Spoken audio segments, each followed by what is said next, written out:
This episode is brought to you by the Videophile newsletter. Videophile, do you want to give random people your phone number and home address so they can send you old episodes of Bonanza they recorded off TV? Videophile.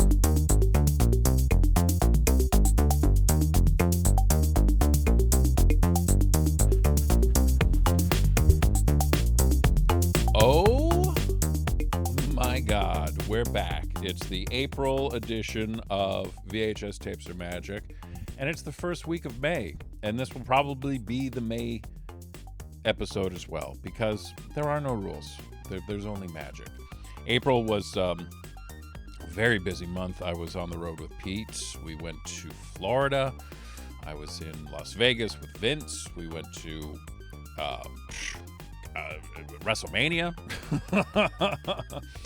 We don't need last names, you know, our old friends Pete and Vince. And I'm your old pal Matt. Welcome. Great episode for you right now. First, I visit with talk to my friend Will Hirsch, who is a filmmaker, a writer, director, but most importantly, a former Hollywood Video employee. So we get to the bottom of that. We also, while I was in San Francisco with Pete, I took a drive up to Santa Rosa, California, with my good buddy Jerry Stumbach, and from the next record store, Santa Rosa, California, you know the guy. And we visited Santa Rosa, California, setting for the Bruce Dern film Smile, not the horror movie. It's a 1975 Michael Ritchie movie. Anyway, we discussed none of that, but we took the drive to Santa Rosa to talk with Josh and Brian from the Forever Midnight podcast, and I visited and we walked around and we had a great time talking about movies and the history of video stores in the area and their own personal experiences. We were at the Forever Midnight Scary Movie Research Center, which itself is about to become a brick and mortar movie rental, physical media place. I mean, we need more of them. And it feels like they are popping up more and more at any rate. And our little middle segment, I look at a little something called the Videophile newsletter, and its founder, Mr. Jim Lowe, who is somebody I would love to talk to if he's still out there. If anybody has a line on him, it's ironic. I was just in Tallahassee, and that's where Jim was based out of. So I don't know. I was turning over rocks, hen houses, outhouses, you know, the whole thing. I couldn't find the guy. At any rate, if you want to join the Patreon, get yourself a membership card to the Video Garage and access to full, unedited videotapes that I watch almost every day here in the Video Garage and digitize them and put them up on a Google Drive. You can do that. The link is in the description of the show you're listening to right now. We have t-shirts available also in the description of this show. If you want to send any donations to the P.O. Box, for us to archive and to give a good home to. Also something that we can do. If you have any stories about, I don't know, video store memories, or especially if you worked in a video store and, you know, you don't necessarily want to be a guest on the show, but you at least want to tell me an anecdote or 2 or 12, you can shoot me an email at thevideomovieclub@gmail.com. That would be wonderful. And as far as me and Pete with no last name, me and Pete Holmes are on tour. Next month, you can find us in Colorado. In June, we're going to be in Aspen. We'll be in Denver. And then also, end of the month, we will be in the Carolinas, both south and north. Very exciting things are happening. I want to thank, as always, my beautiful and talented wife, Glennis McCarthy, for the tongue-in-cheek ad we do at the top of the show each time. We have a real sponsor that you will hear about later on in the show. It's Probably it's like peanut butter and jelly. It's a marriage made in heaven. So when you hear that later, know that it is not. it's it's not a bit. It's legit. It's not a bit. And also thank you to the inimitable Mike Doty for the music on the show. Any music you hear is by Mr. Doty himself, and he has an amazing Patreon that you can subscribe to. Hashtag not sponsored. I just love the guy and I love his music, and he posts new music almost every single day. He did not ask me to say that. I just want you to know. Anyway, so with that, let's get into some of the magic, and let's visit with my friend Will.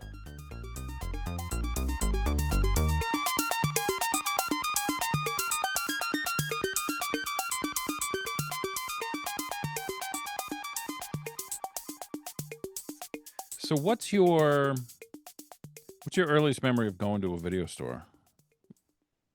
It's definitely going with my grandpa. My grandpa used to pick me up from school, and so I was around 5 or so, and it was specifically the Albertsons video store section.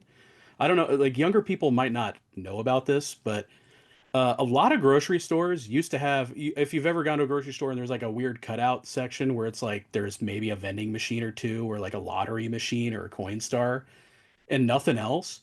You probably have the thought of like, well, this is like a big area for just this to be here.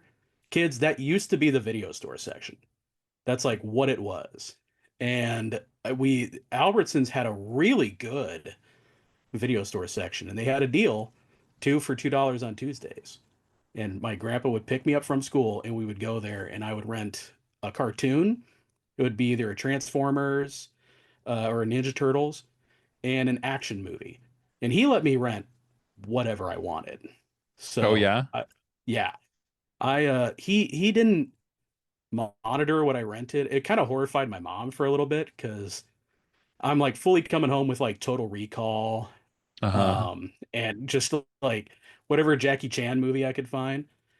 And but you know, my grandpa, he was just more interested, especially westerns too. I came home with a lot of westerns. And but my grandpa was just like whatever he was interested in watching kind of ended up being what I watched. So he got me into movies at a very early age. Was this mom's dad? This is my dad's dad. I'm I'm named after him. That's why my Okay. name is Grandpa. No, be here all night. Did But that was this I mean, was it just mom being, we don't have to get into all this, but I'm just mhm. curious. Was it just mom being mom, or was it like old man? Like, No. She was just a little worried. Her biggest fear was that I would kind of buy into what I was watching. Like I would be like, yeah, yeah, "Oh my God, the T-1000s are real? Like those could kill me." But like I I asked her about it years ago, and she said when I kind of confronted you as like a child, being like, "Are you okay with this?" My answer to her, I guess, was, "Mom, it's just a movie. None of it's real." And from that point on, she's like, "All right, he's good. He can." So I ended up watching 5 or 6 years old, like Terminator 2. I saw that in theaters with my grandpa. yeah. Like, so I'm 5 years old. It wasn't right when it opened. It was the dollar theaters, like the second run, because that's always where my grandpa would take me. But I saw it in theaters before anyone else. So I was watching stuff like Alien, Jaws from like a really early age. I was not kind of protected in that way. Mm-hmm. I would quote Simpsons jokes to my friends, and they would be shocked that I was allowed to watch The Simpsons. They were like, "Your parents are okay with that?" And I was like, aren't yours? It's a cartoon. It's fine, right?" I love it. Yeah, I mean, it's getting to be, there is a common theme with some of the people that I've talked to where it's like, no, they were cool with it. It wasn't a lot. I have yet to talk to anybody. I mean, me and Pat Walsh so far are the only ones that have been like, it was draconian in our house. And I Mhm. had to figure out ways to watch, Goodfellas or Reservoir Dogs or something. But also, what were you scared of horror movies when you were a kid? When did you? Horror movies in particular, I didn't watch a ton of. I was Hmm. more of an action kid. Like, Yeah, if it was an action movie, that was my jam. But I, there were definitely like Alien definitely scared me I as a bet. kid. Yeah. But I wouldn't like shy away from it. What would shy me away would be if something really gross was happening. Like any of the George Romero movies was like a straight no. Uh-huh. And that wasn't from my parents. That was me being like, I don't like seeing people suffer in that way. To this day, I'm still like that in movies. Like Hmm. Eli Roth's like Green Inferno, where they're like, yeah, they like rip people apart on screen. I'm like, I'm not watching that. That's a level of cruelty that I just don't like Yeah, I don't watching. think that's unusual. Yeah. I don't get any enjoyment out. And to this day, like even Day of the Dead is like that's a hard watch for me. Really? Yeah, I it's just there's something about it where if somebody gets eaten by a shark real fast, I'm like, ah, that's fine.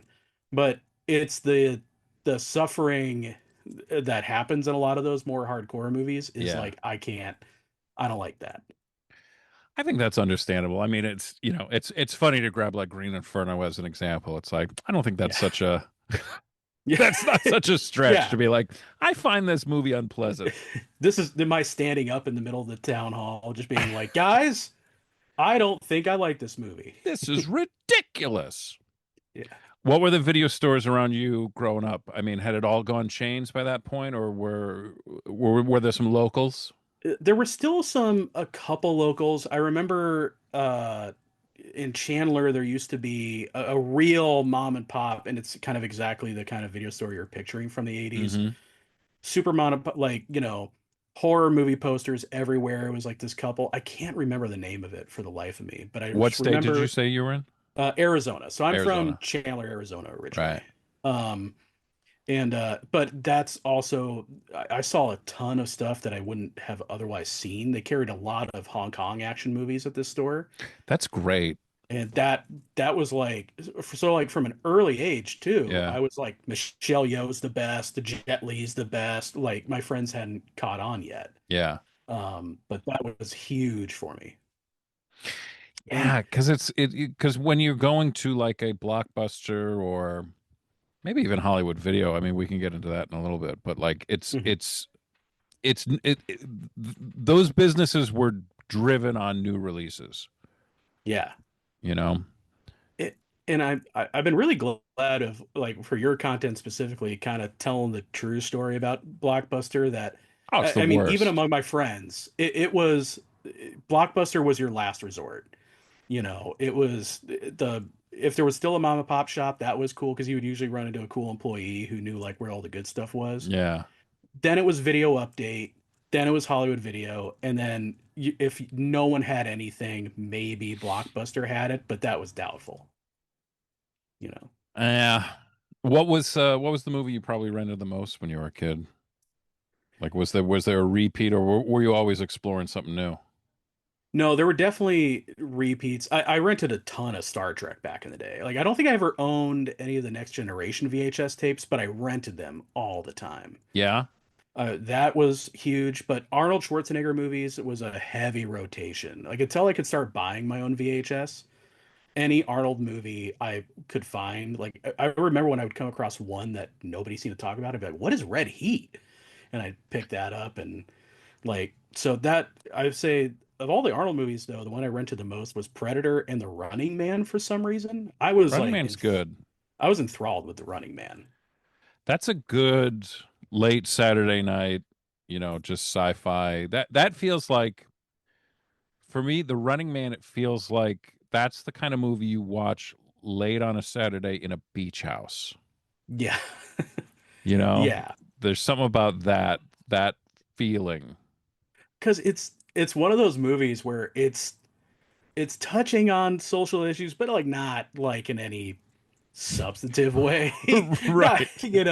it's a very laid back and like, yeah, corporate media and all this. It's bad, right? But we know you're really here to see the gladiators fight Arnold, and Yeah. we understand that. So I'm that here for Jesse Ventura's hairpiece. oh my God, phenomenal that Captain Freedom. That was just I've loved that character. It's tremendous. You know what's great about The Running Man is They knew what they were doing. Hmm. And I would assume, now that I've never given this any thought, but this must have been because of test audiences. There is a pregnant pause after he says, "I'll be back." Yeah. Like, I mean, like pregnant with triplets. It cuts to Richard Dawson, it cuts back to Yeah. Arnold, it cuts to Richard Dawson again. It's like they are full on expecting people in the theater to be hooping, whooping, hollering. Yeah. It's a sitcom level wait for the audience to calm down It's moment. crazy. There's even a look on Richard Dawson's face where he's, Arnold says that, I'll be back. There's even a look on his face where he's like, "Oh, are we doing the thing?" Like, Are we doing shtick?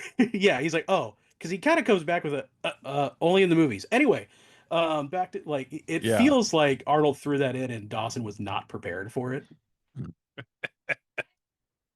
Um, that's great. Yeah, I feel like Red Heat and Raw Deal were Oh kind man. of the lesser. I don't think that they're lesser Arnold movies, but I think that they were those you do top 10, they're at the bottom, you Yeah, know. they never make it to the top. And I like Raw Heat maybe a little bit more than Raw, or yeah, Red Heat more than Raw Deal. Raw Deal is kind of forgettable to me. It is. It's a little pointless almost. There's when she throws the cake at him Mhm. is tremendous, and then Yeah. the end when he just plays the Rolling Stones and is driving around in the car, and then Mhm. everything in between, it's almost like it's very forgettable. Yeah, I drift off. I've tried to watch that movie again like either one or two more times since I saw it the first time, and I Yeah. I kind of space out, and I'm like, "Oh yeah, the mob's here, right? That's what we're doing." Okay. It's also, it blurs the line too, where he's undercover, but it's also like I don't know if his, like, from a hero standpoint, if he can come back from some of this stuff. No. And it's not like they're doing deep cover where it's like that's the point of the film, you know? Right. No, it's a very strange movie. The only thing that's really of note about the movie is the screenwriter is the same guy who wrote that movie Tracks. Have you ever seen or heard of Tracks? What is that? That's the one. Oh God, it's an '80s action film. Shadow. I'm gonna forget the guy's name.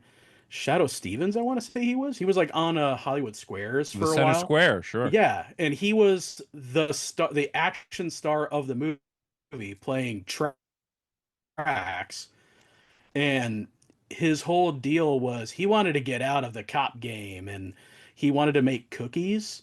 And then there's a whole section of the movie where Stop. he's trying to make cookies. He's trying to be a cookie chef, and then he is pulled back into the life of fighting crime for one reason or another. And you cannot tell throughout the whole movie, like, is this a parody of action films or is this a genuine attempt at an action film? Because it's not funny, but also the action is incompetent, and you can't you have no bearing throughout the entire film. And that's the same screenwriter from Raw Deal. It's I gotta, bizarre. is it with an X or a CKS? Oh, three X's. Oh It's no. Tracks, but it's not. And also, it's kind of hard to find. I don't even know if you can find it online. It was on YouTube for a while, and then somebody copyrighted striked Uh-huh. it, and it's been like erased from the internet. So I think you can only find it on VHS if you're lucky. All right. So We gotta get on top of this. yeah, it will blow your mind. There's a clip that goes viral occasionally, and everyone's like, "What movie is this from?" And it's the uh the bad guy. Man, I'm gonna forget this guy's name too. He was the strip club owner in Showgirls. That actor. He's like the villain in Mm-hmm. Tracks. Mm-hmm. And there's a part where he's like, "Here's what I think of your cookies," and he does like a really long fart, and then his car explodes. And that's like the end of his character in the film. And again, you don't know, like, is this a joke or is this a genuine plot twist? It's filmed and written in such a way where you cannot tell. I was trying to explain to somebody, like, I was in a city that I didn't enjoy, right? Mhm. And I really pinpointed what it was. I was like, they're emphasizing all the wrong stuff here. And it's like they have such a mistaken idea of what a city is supposed to be and what's supposed to be fancy, you know? And I compared it to 80s movies where like Troll 2 Mm, or Samurai Cop, anything where yes. somebody who is from a different culture, a different part of the world, comes to the US with an idea Hmm. of what Americans are, what American culture is, what teenagers are, how they act. Yeah. And the movies become so phenomenally unintentionally funny because of that. Hmm. You know, it's like when they play catch in the room. Tommy Wiseau's like, hey, you throw around a football. This is what guys do when they're hanging Right. out. You know? Yeah. It's like a weird, yeah, filtered through like three different layers, like of this is what American culture is, and it comes out and you're like, I I don't understand what I'm looking at. Samurai Cop is the perfect example of Oh that. my That is God. my favorite bad movie of all time. I've probably seen it like 20 times. I am in awe of that film because Amir Shiravan, the director, that was like his fifth or sixth feature. Like he had made essentially the same movie like five or six times before he got to Samurai Cop. And it's remarkable because he goes from fairly competent to by the time he gets to Samurai Cop, it's like you would swear it was his first movie. Yeah, because my buddy was kind of working his way through some of his titles, Hmm. and he had just watched. I have not seen Hollywood Cop. Yeah, yes. It's the same film, the exact same movie, but not as watchable because it's a little too well made. It's still bad. It's Yeah, still awful, but compared to Samurai Cop, it's a little too competent. there's nothing more disappointing than a movie that kind of works Yeah. because it's just like it there's a joylessness to that.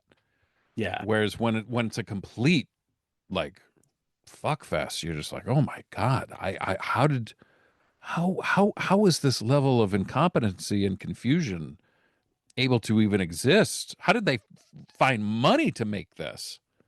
It's some of my favorite types of movies. Like the Canon Film Group is Oh, the undisputed kings right. of doing this. And I love their model of they would just go to film festival and film markets with a poster and just that's how they would finance like the next 10 films is they would take the money from that and go and you know use that to pay back the movie they just made, put this movie in production, and then show up to the next festival. So like they were always selling a movie to pay for a movie they just made. And that model apparently worked for years, but it also gave us like the most bizarre movies ever made. And God bless them.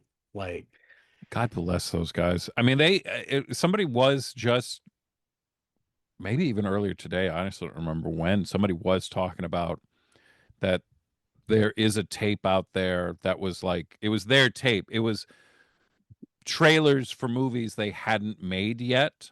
oh, Like would in a die for that. Yeah. I know. So it's like in addition to the poster ideas, like they now they have just they've slapped together a trailer to try to sell this movie, you know. There might be a Awesome. spy they definitely made a Spider-Man poster. They were so close on Yes. Spider-Man. It's crazy. Yeah. And that's I can't remember. Is that pre James Cameron's involvement with it, or was there a world where Cameron and Cannon were talking? Because that's the world I want to live in. I'm Like, sure they were because when you actually look at I don't know the answer, but I'm sure yeah. that they were because when you look at the movies that were produced and the people that they did wind up working with, it's like those guys were legit. You know, Yeah. they were small, but it was legit, and they were constantly making money. I mean, Hmm. albeit you know, one weekend it's Chuck Norris, the next weekend it's Charlie Bronson, and that was their formula, or and Michael Yeah. Dudikoff for good measure. But you know, you get into Yeah. like Runaway Train or like, Hmm. um, I mean, I think they made a Jean-Luc Godard movie too. You know, Yeah, I can't remember which one. Runaway Train. I got to talk about that for a second, just because that because you've been in our podcast before. I should actually plug our podcast, The United States of a Movie, because we covered Runaway Train on our podcast. Um, and I didn't know anything about it. I was just kind of I had never even really heard of it before. Hmm. But the moment it started playing and I saw it was Canon Group, I was like, oh, I was ready for anything. Yeah. And yet, like, it was, for one thing, it's amazing, it's incredible, but It's also, probably their best movie. Yeah. oh, by far, like, I was surprised. I'm like, this is like a wait, this is like a real movie. Like, this is Yeah. it's shock. I recommend that movie to everybody now because I'm like, no, no, no. Like, I know it says canon. This isn't like whenever I recommend to my friends, be like, let's watch Cyborg again. Uh-huh. I'm like, no, no, guys, this is a legit great film. Um, Yeah, I yeah. wasn't able to get to it. The other day I found this was on, I don't know if you saw this video I posted where the tape is from Canada, this one. It just says action on it. It's just clips from action movies. It's got like a soccer game and some skiing, but towards the end is the climax of the movie Cyborg. Oh, Yeah. yes. God, I love that movie. And R.I.P. Albert Pune, man. Like, that guy, what I'm happy that Canon Film Group existed purely because they kept Albert Pune employed for so long. And I legit think he was an amazing filmmaker. Like, I'm a unabashed fan of movies like Alien from LA, which I think is a genuinely good movie. It's Um, not a bad movie. it's so imaginative for like Yeah. how little that budget was, and how like Kathy Ireland's voice is an acquired taste. I understand. It works for me, but I understand some people don't like it. But the amount of imagination and thought that went into that tiny movie and what they were able to do with it, that's another one I recommend. I'm like, yeah, check it out. It's Yeah, I have the MGM. They released those movies under the Midnight Movie banner. hmm I'm trying to, yeah, they paired it with Morons from Outer Space. That's the double feature. Alien from LA and Morons from Outer Space. wow. That's who's in Perfect. that one? I've never heard of that. That title is amazing. Um, it's gonna be some Borscht Belt comedian. That's my recollection. One giant leap backwards is the tagline on it. I'm so sold. Um, these That's things are incredible. great. I need to close out this collection. I almost have all of them. Griff Reese Jones, Mel Smith, James B. Sicking, Jinsdale Landon. I don't know who any of these fucking people are. Yeah, I've never heard of a single person there. No. Screenplay by Griff Reese Jones and Mel Smith. Ah, So there you go. Yeah, Thorn EMI Screen Entertainment. What year is Morons from Outer Space? Morons from Outer Space is from 1985. wow. That's smack dab Yeah. in the 80s. Same year as Barry Gordy's Last Dragon. So What's wild to me is Morons from Outer Space is PG-13, but Alien from LA is PG. that oh, okay. I didn't actually realize that. I could have sworn that was definitely PG-13, but I know. I want to make sure okay. I'm looking at the right movies, and yeah, because it's one of these DVDs where it's like A side, B side. Yeah. These are great. What a great. I You look at some of the art on this, and you're like, these might be hmm some of the same aliens or some of the same extras. You know? Yeah. It's it's sort of like when you see the first John Wick movie and the Equalizer. If you look in the background, you're like, are those the same bad guys? And you just realize the stuntmen are going from one set to the other. I love stuff like that. um. So what? So when were you heading to the movie to the video store by yourself? Probably around the time I was like in middle school because it was Riding the bike?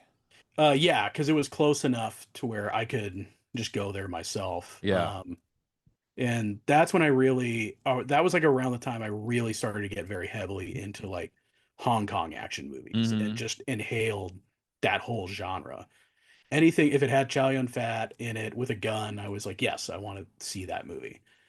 Um, 88 but Films has been putting a lot of that stuff out on oh Blu-ray recently. man, it's been like as a physical media collector, it's been heaven the last couple of years. Like just Yeah. all the John Woo stuff getting re-released in 4K and all the Ringo Lamb stuff coming out. I've just been, oh my God, it's hard on my wallet, but I've been so happy. Yeah, Shaw Brothers has been putting out a lot of stuff either on box set or through Eureka has been really good. Mhm. And Radiance. Radiance is like my favorite um probably after the Kino Cult. Radiance is my favorite for just it feels like going to that mom and pop video store where it's Yeah, like I've never heard of this, but if you guys have it, I'm interested. yeah. You know, There, it's like that one person who's recommending the thing to you, and you're like, well, you know all the cool shit that I've never seen. yeah. They've really got a great curation system for like finding these kind of, I guess they'd be hidden gems, but they're just movies I've never heard of. Right. They've been phenomenal with that. And that I think, you know, along with that debate has been going on for a while is physical media dying. I think of labels like Radiance, like Kino Lorber, where I'm like, I don't know, man. I see so many more obscure titles get like excellent releases with new transfers than I think Yeah. I've ever seen in all the years I've been collecting physical media. Yeah, I don't think people realize what a golden age of physical media we are actually in right now because Mhm. it's only the collectors or the people running, cool video stores that are even remotely aware. Yeah. But it's been awesome to see just on my TikTok feed ever since I started making videos. I've seen the like comments and conversations switch among young people where I've seen like when I started, it was like, who collects physical media? Like who gets DVDs or Blu-ray? Hmm. Like nobody does that. You stream everything. And I've seen the conversations switch to like where young people are just like, I don't have any streaming service anymore. And just Yeah. straight going back to physical media. My best friend's kid has started collecting even like cassette tapes and VHS tapes, and it's like completely like abandoning, like just not watching things on streaming now. It's been so fascinating to see that shift. Yeah, and the other thing I do enjoy too is people um taping stuff from streaming. Yeah, Just being like, I like this and you're gonna try to take it away from me. yeah. The preservation, I think, is Hmm. more widespread than it's ever been. I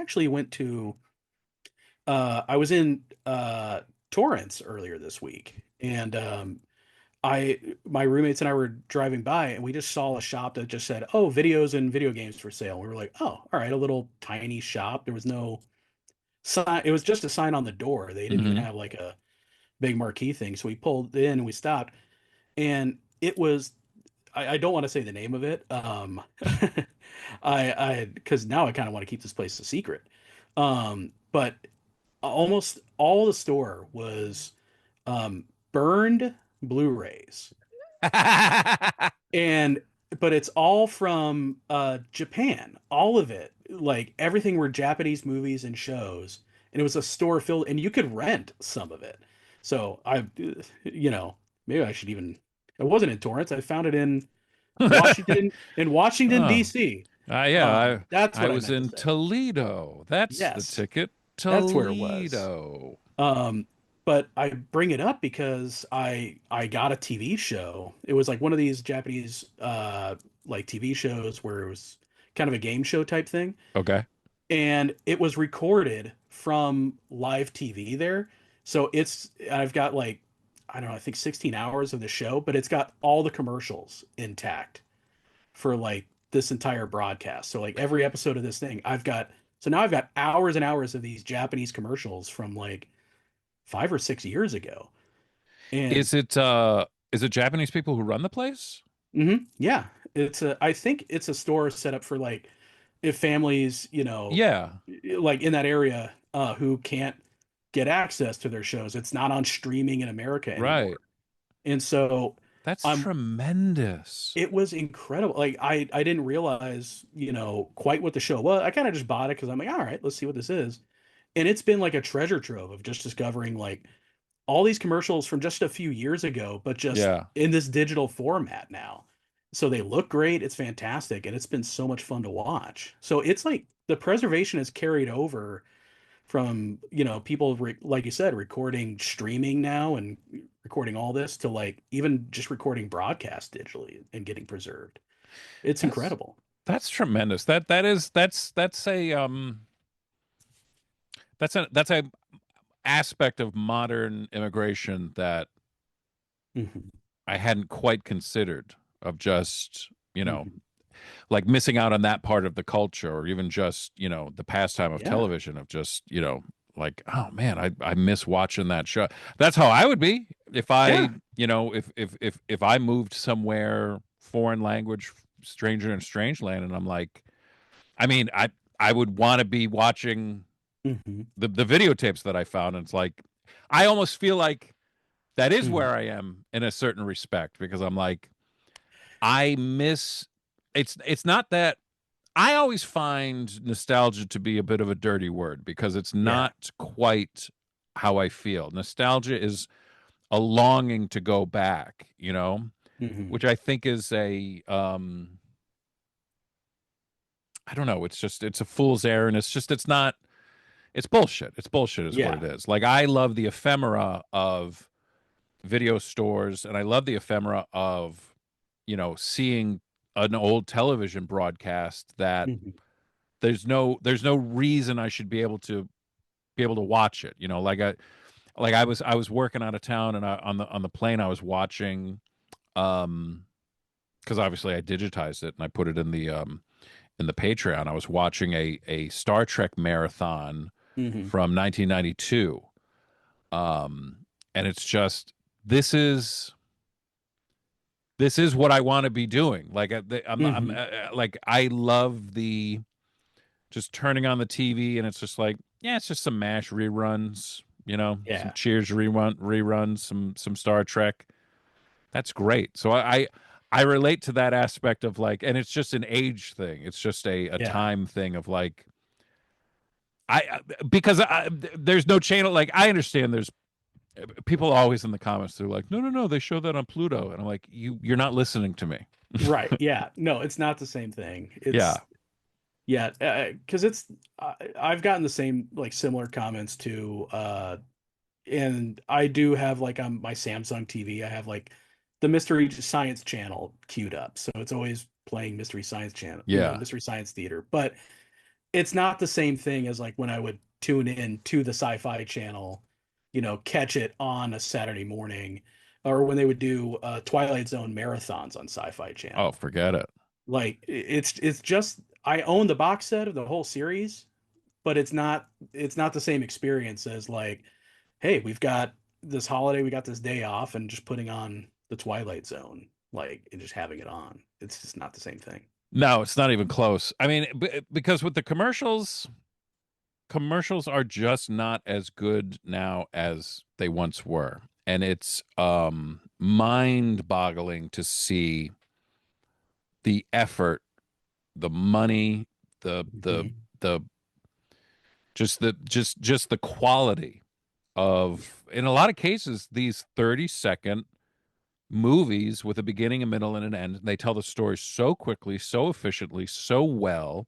Hmm. It's remarkable. It really is admirable. And it's wild to then step back and think, God, we were so spoiled. We had no idea how good we had it. It wasn't just a barrage of prescription pill commercials. Right. I think what might be a watershed moment was this last Super Bowl where universally all Right. the comments are these commercials are just dog shit. Yeah. Everything is AI like this, and if it's not an AI ad, it's advertising AI. It's low effort crap, and just everybody is like, remember like just the Budweiser frogs? Like people like put effort into making that funny, and that stuck around forever. Like that launched a whole other advertising campaign And so I really do think this past Super Bowl, because it just had so many eyes on it and so many people just watching, like not only was the game boring, but the commercials were not good. Everybody universally was like, we're only here for the Bad Bunny show. Uh-huh. Everything else is just not worth our time. I wonder if we're going to start to see a pendulum swing back the other way and just people actually, the first company that puts like real effort into their commercials again is going to see their business increase like tenfold. You might not be wrong. I mean, it was wild. It was really. I mean, was there even a Doritos commercial? Someone said that they saw one. I did not. Granted, we were hosting a party at the time and I was Yeah. cooking and we were all cooking a lot. So maybe I missed it, but I usually know at least a few people because those are usually like filmmakers like submit to Yeah. like and I know a lot of people in the community. I didn't hear of anybody submitting or trying out. I didn't know anybody who said they were working on one, which is unusual. So, and if the one person who said they saw one, I didn't see them post a clip or get it Man, reposted online. because it was like by the time that Bud Light commercial came on, I was like, holy fucking shit. Is this the first beer commercial of the Super Bowl? It came in so late. It was remarkable. Yeah, yeah.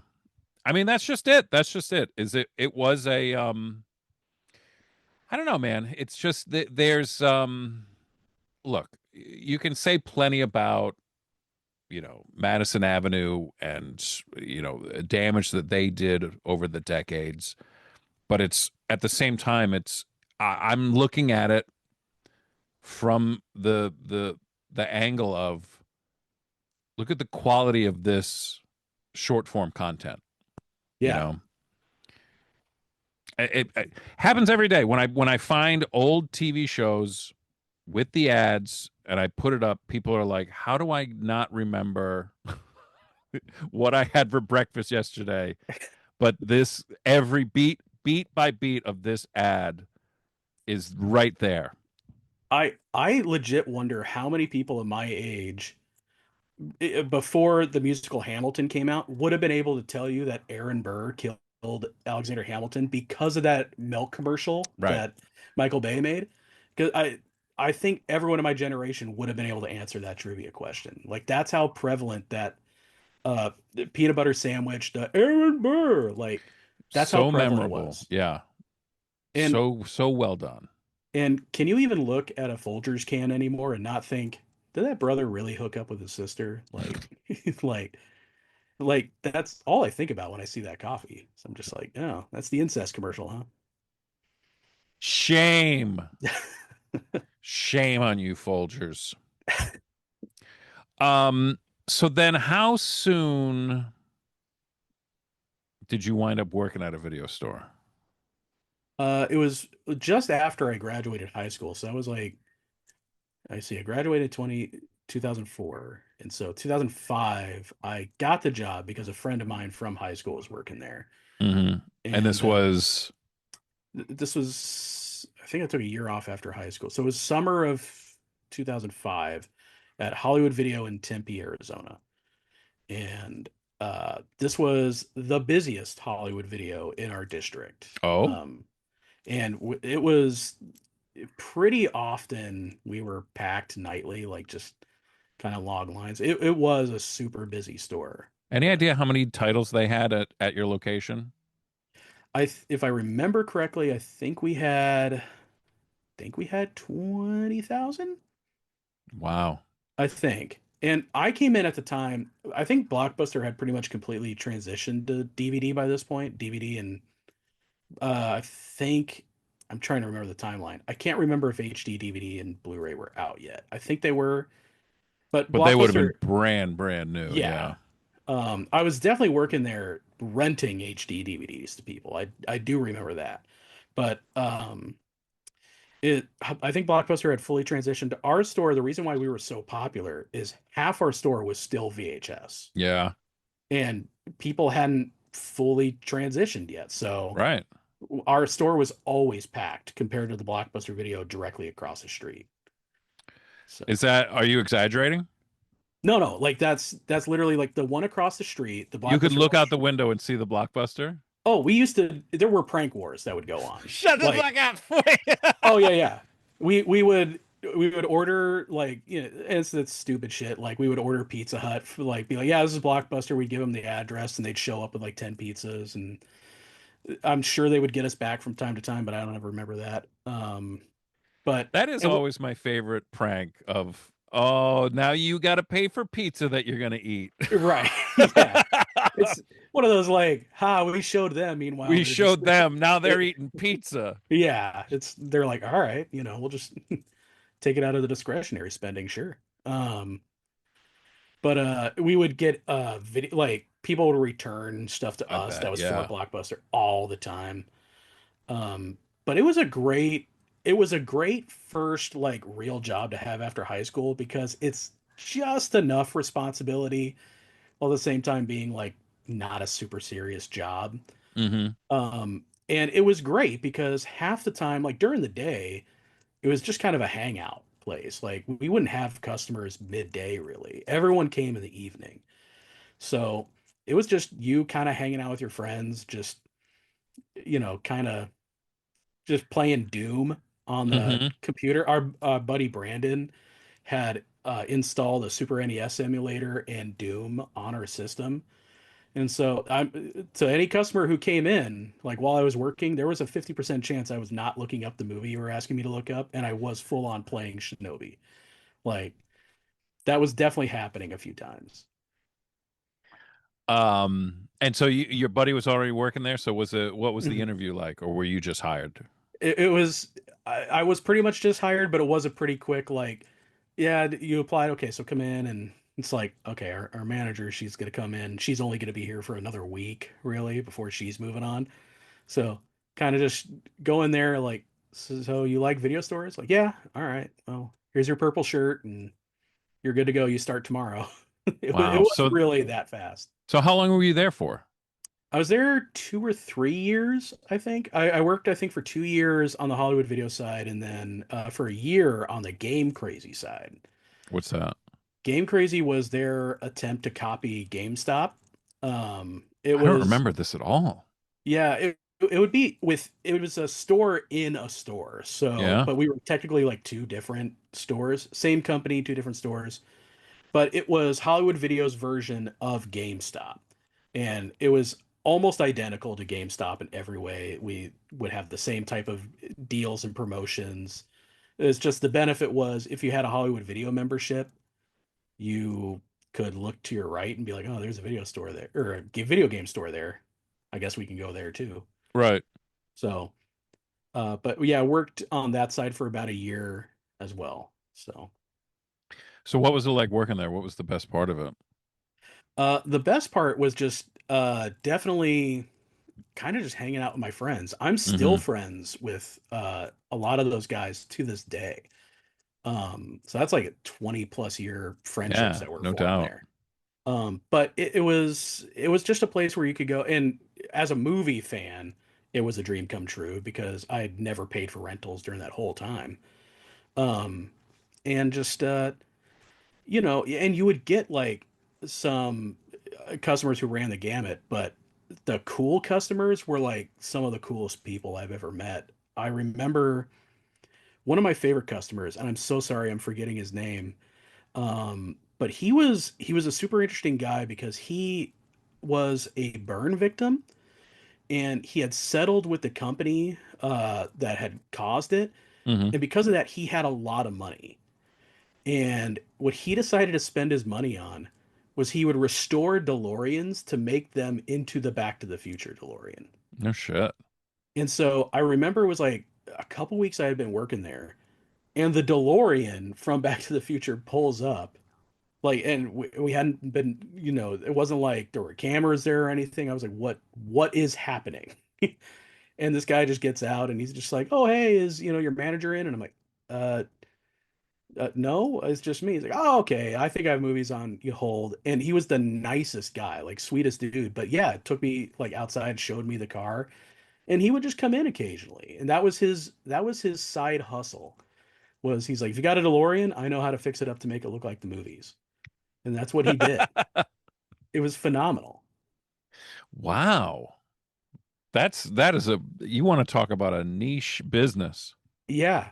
And I guess it didn't have to be proud. He made enough money, so he's like, Yeah, I'm yeah. set for life, which good. I'm glad, No but kidding. My God. yeah. But he just the sweetest dude. And so there were things like that. The way I met my best friend to this day, Michael, is I've been working there for a couple months, and our assistant manager Eddie and I were closing the store. Hmm. And so this is like a half hour after we had closed, and we're doing like I'm going reorganizing some shelves. Michael kicks in the door and just unannounced. I don't have no clue who this guy is.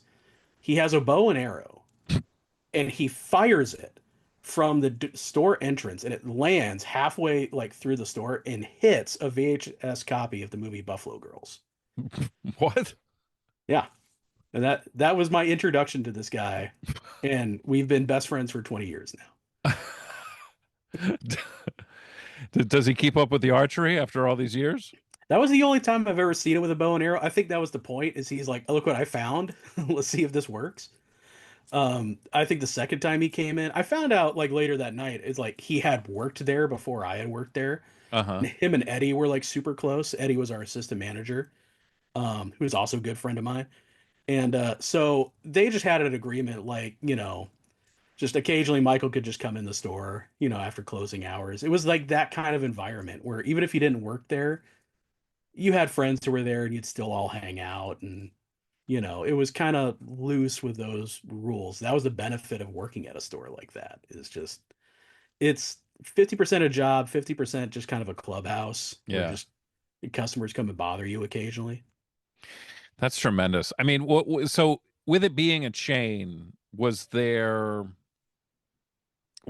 any chance of getting some of those Hong Kong movies in, or was it just like, no, this is corporate says these are the movies this month?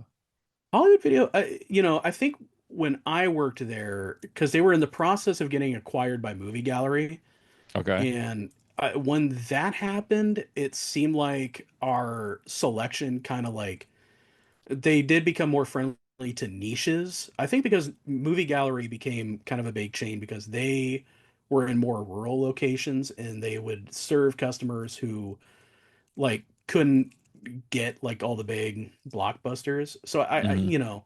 maybe I'm misremembering, but I think I remember that was part of the pitch as they were coming in is like they were much more customer interest focused. So we did actually have pretty good like foreign movie sections and kind of niche genre sections. Really? So at least at our location, I had been to a few Hollywood videos when I would need to work somebody else's shift where it seemed like it was kind of depending on the district, there were different rules or different priorities. But Hmm. ours specifically, I remember being pretty happy with like our Hong Kong movie collection, our foreign movie collection, our special interest, sections. Like it was a fairly healthy balance of a lot of things. Wow. And that stuff rented well, huh? I think so. I think it was more, we definitely had very, very healthy new release walls and Yeah, stuff. yeah. I'm sure That that was was definitely the lion's share. But always. you did have those like regular customers who you knew what their sections were. You're like, this old guy, he's going right for westerns. I know that, Hmm. So you would run into that occasionally. But ours, because it was so busy, and because we still had so much VHS, I think the thinking with our store was let's serve the people with niche interests because our store is so huge. There's a lot of foot traffic. Somebody's going to want to rent this stuff. Now, in your time there, was the VHS, did it totally get phased out by the time you were there, or were you still renting tapes? It was, I think by the last year, by the time I was in Game Crazy, I did see the VHS was getting smaller and smaller and Yeah. smaller. I think the section that lasted the longest were like the big four, the action, drama, and comedy, and then the kids section. I think those lasted the longest, but by the end of like 2007, going into 2008, it was pretty tiny. But when I left, it was still there. There was still at least three or four shelves that were VHS. That's tremendous. I mean, God. And it's funny, movie gallery, I've seen the label, I've seen the sticker on tapes. I Yeah. never even knew that that was a place. I never ran across one once. Yeah, I think their whole strategy is they would be in super rural Yeah. areas. So they would be like I knew we had one in Flagstaff, Arizona, because there was no Blockbuster or anything up there. They would search out the markets where the big chains were not there, and that's kind of where they would plant their flag. And apparently it worked enough to where they could buy Hollywood Video. That's And amazing. I mean, like the Hollywood Video in East Providence, when it closed, it was just gone. yeah. I was so excited when Hollywood Video came in because I was like, fuck Blockbuster. Yeah. I was pleased as punch to just go to Hollywood and rent anything I could think of. Something I did your Blockbusters, did they have like the two different versions of movies, like one where like especially for horror movies where they would have like an R-rated version and then a PG-13 version, like a Mm. like I remember the Jack Frost, the not the comedy one, the horror one. Hmm. I remember the Blockbuster across the street from us had two different versions. They had one that was kind of sanitized and not as horror movie, like I guess there were no violent death scenes in it, and then one which was the original movie. I don't know. My memory is more like that's what the tapes at like Strawberries records and tapes were like. Hmm. You know, because I remember somebody had they did like a reboot of Debbie Does Dallas, right? Hmm. And they bought. I remember being like, "Wait, you bought this at Strawberries? That like this made no sense." And then in watching it, you're like, "Oh, there's no pornography in this. This is it's Oh. it was clearly a pornographic film that now they've just cut the pornography out of it." And to quote Bill Hicks, I'm not sure that the acting and plot are enough to keep these movies I afloat. was gonna say, just wow, I want to see that version now. Like, what? Yeah, Yeah, that. somebody watching that just being like, does Debbie do anything? She just kind of seems to go from situation to situation. I mean, I remember going to see the Nutcracker when I was a kid and not knowing what ballet was, and like leaning over to my mom and saying, like, when are they going to start talking? Right. Yeah. Like, So probably a similar experience, much like seeing the Nutcracker as a child, mhm. watching a sanitized Debbie Does Dallas as an adult. You just when is this thing going to start? Yeah, or like what was that they did a like a porn version of Star Trek Next Generation not too I guess 10 years ago or so where Really? there was a where you could watch two versions. One was the porno version and the other Uh is just a Star Trek Next Generation fan film. huh. And it's like I mean I guess you could just watch it, That's a thing of beauty. it's fantastic. So, what was the worst part about working at Hollywood Video? And is that the only video store you ever worked at? Yeah, Hollywood was the only one I worked at. Yeah.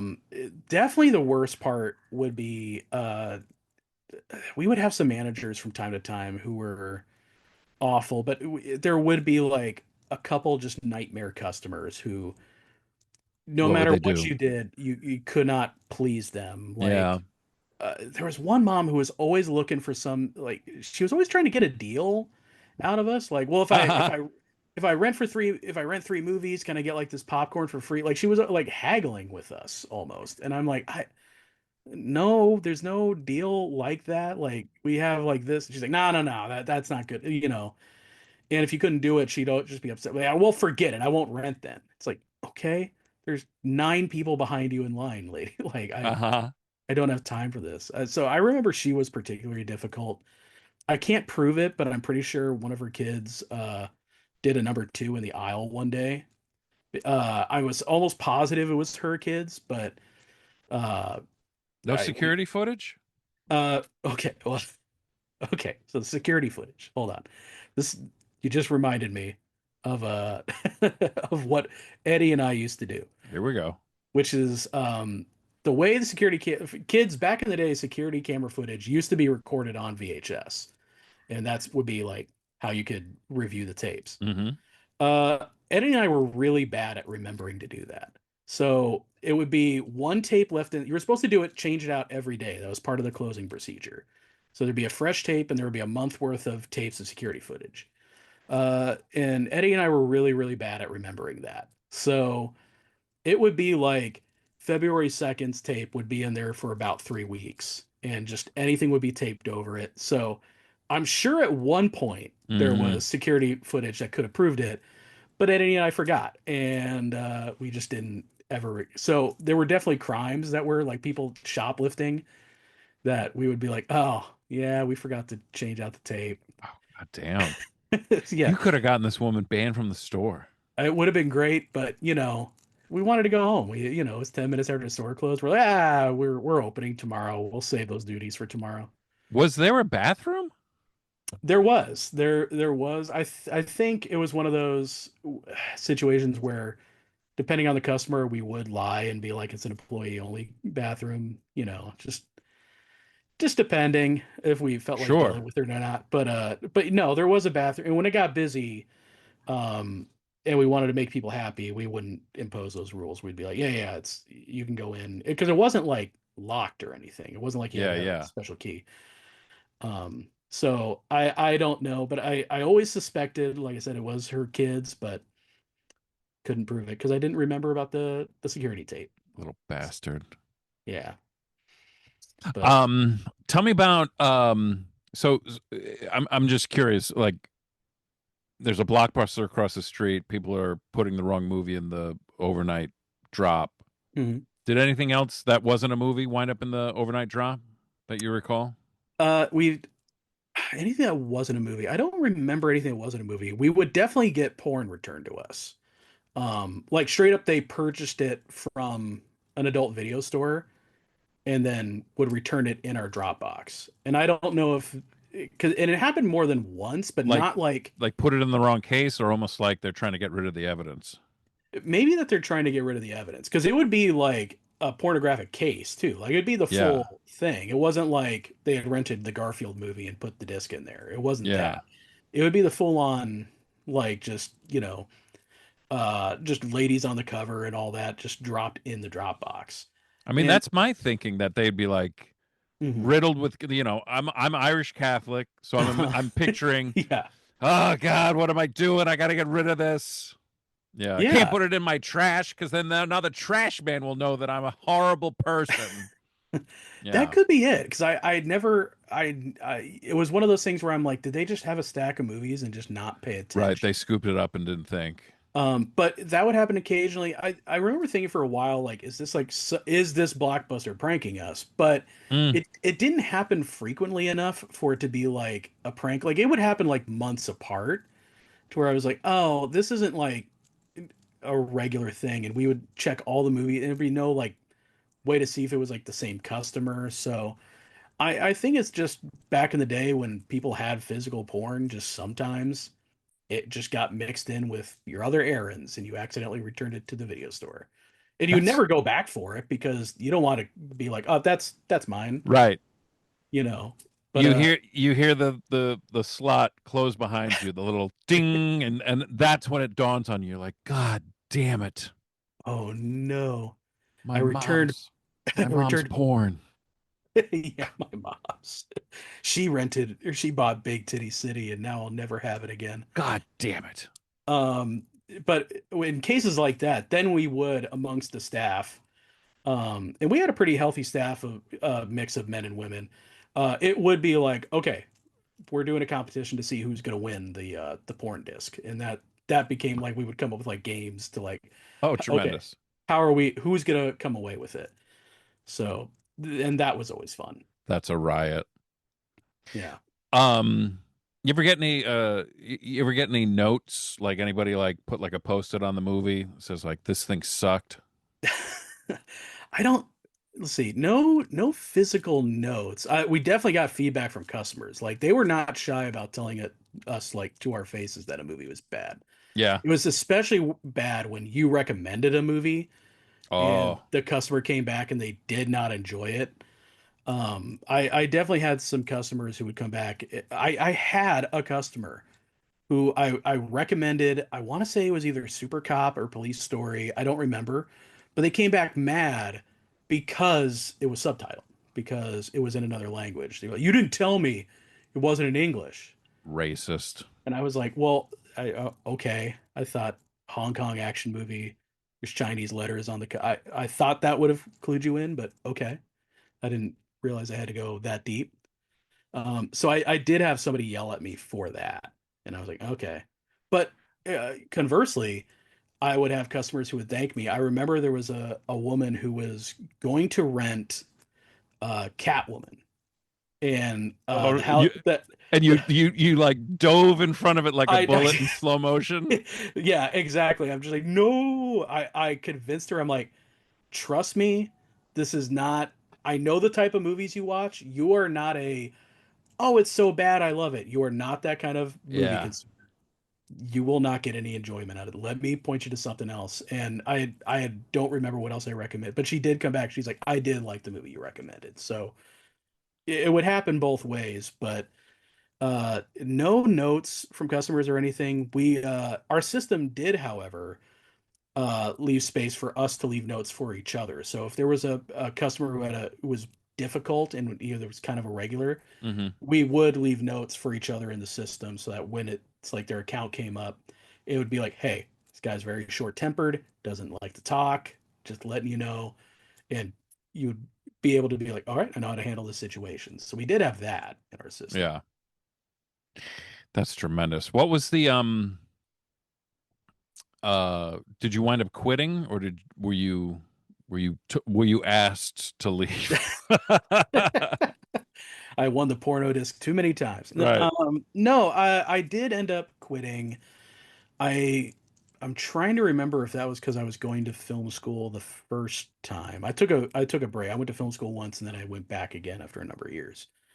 So I think I had left because I'm like, hey, I need to kind of dive into film school and I just don't have time Yeah. for this job. And honestly, working on the Game Crazy side at that time, and the manager of the Game Crazy, again, still my friend, like 20 years later, my buddy. Yeah. I remember telling him like, I'm really sorry to do this, but I have to, I have to bow out.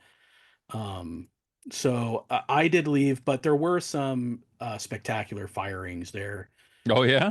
Yeah, I remember one manager specifically. I won't say his name, but he was a real piece of work. Hmm.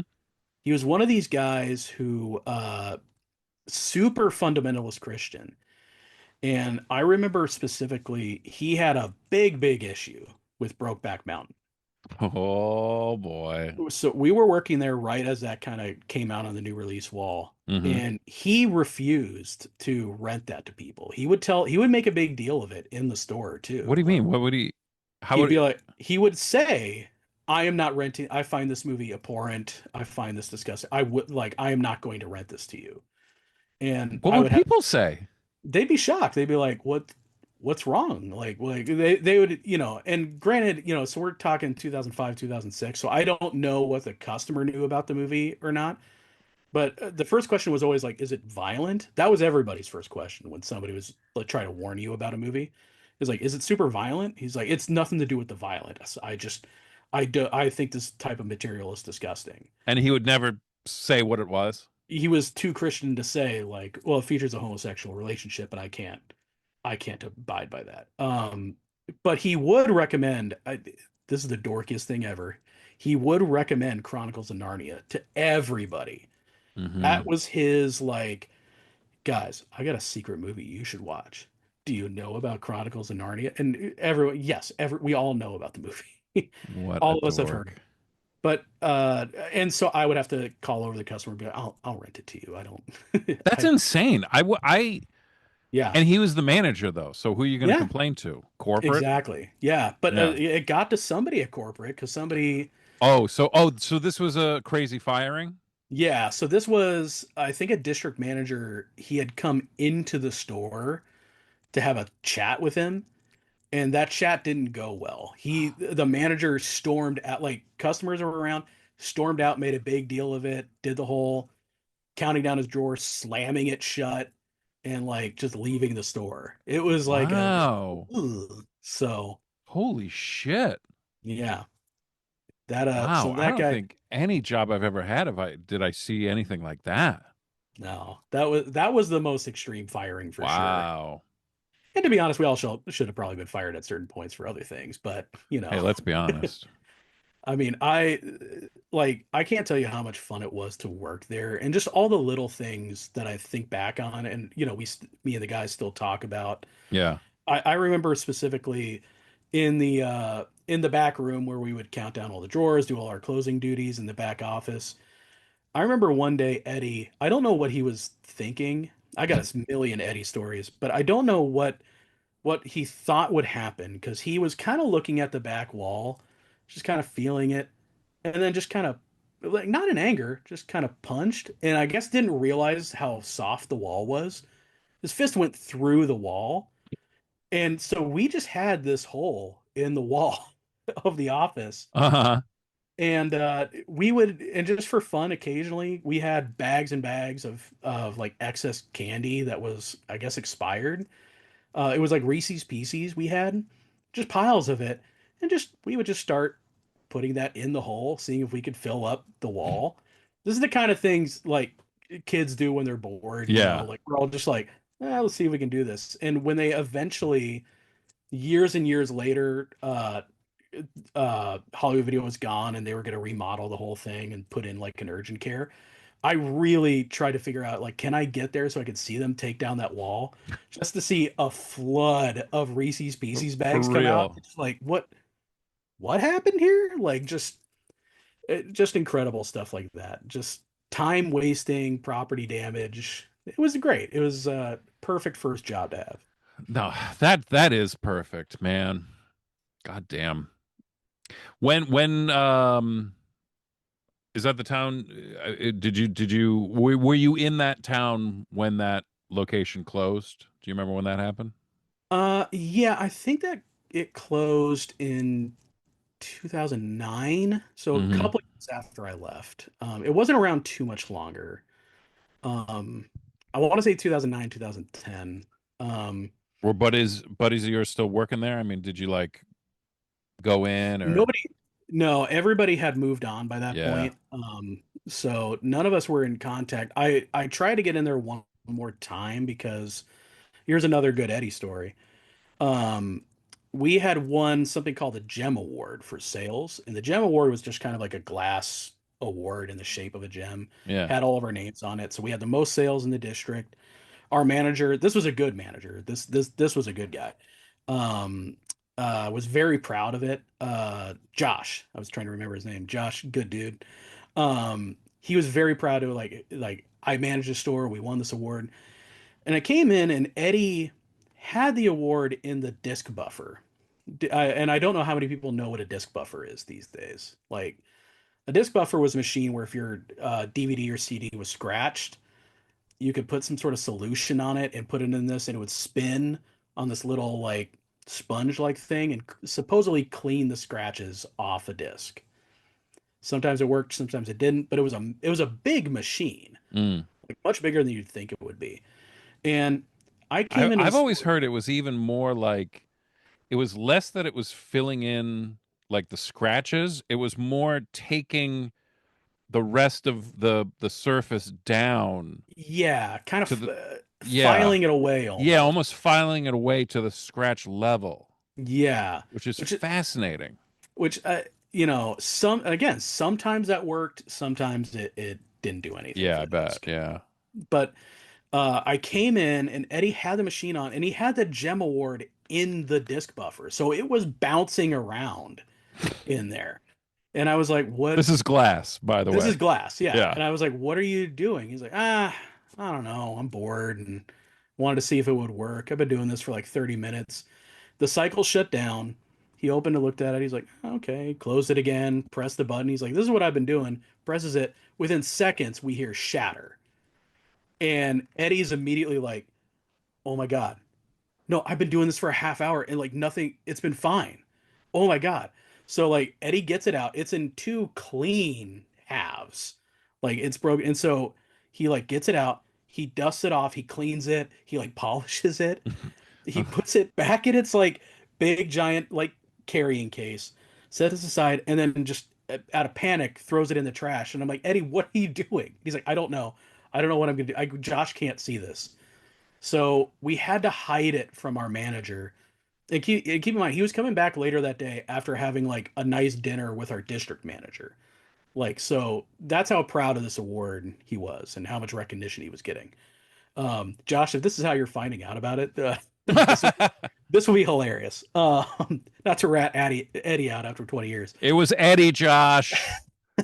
but I took the case and I put it in our office, like on the top shelf, Hmm. kind of hid it behind some files, and we're like, okay, I just hope he doesn't notice.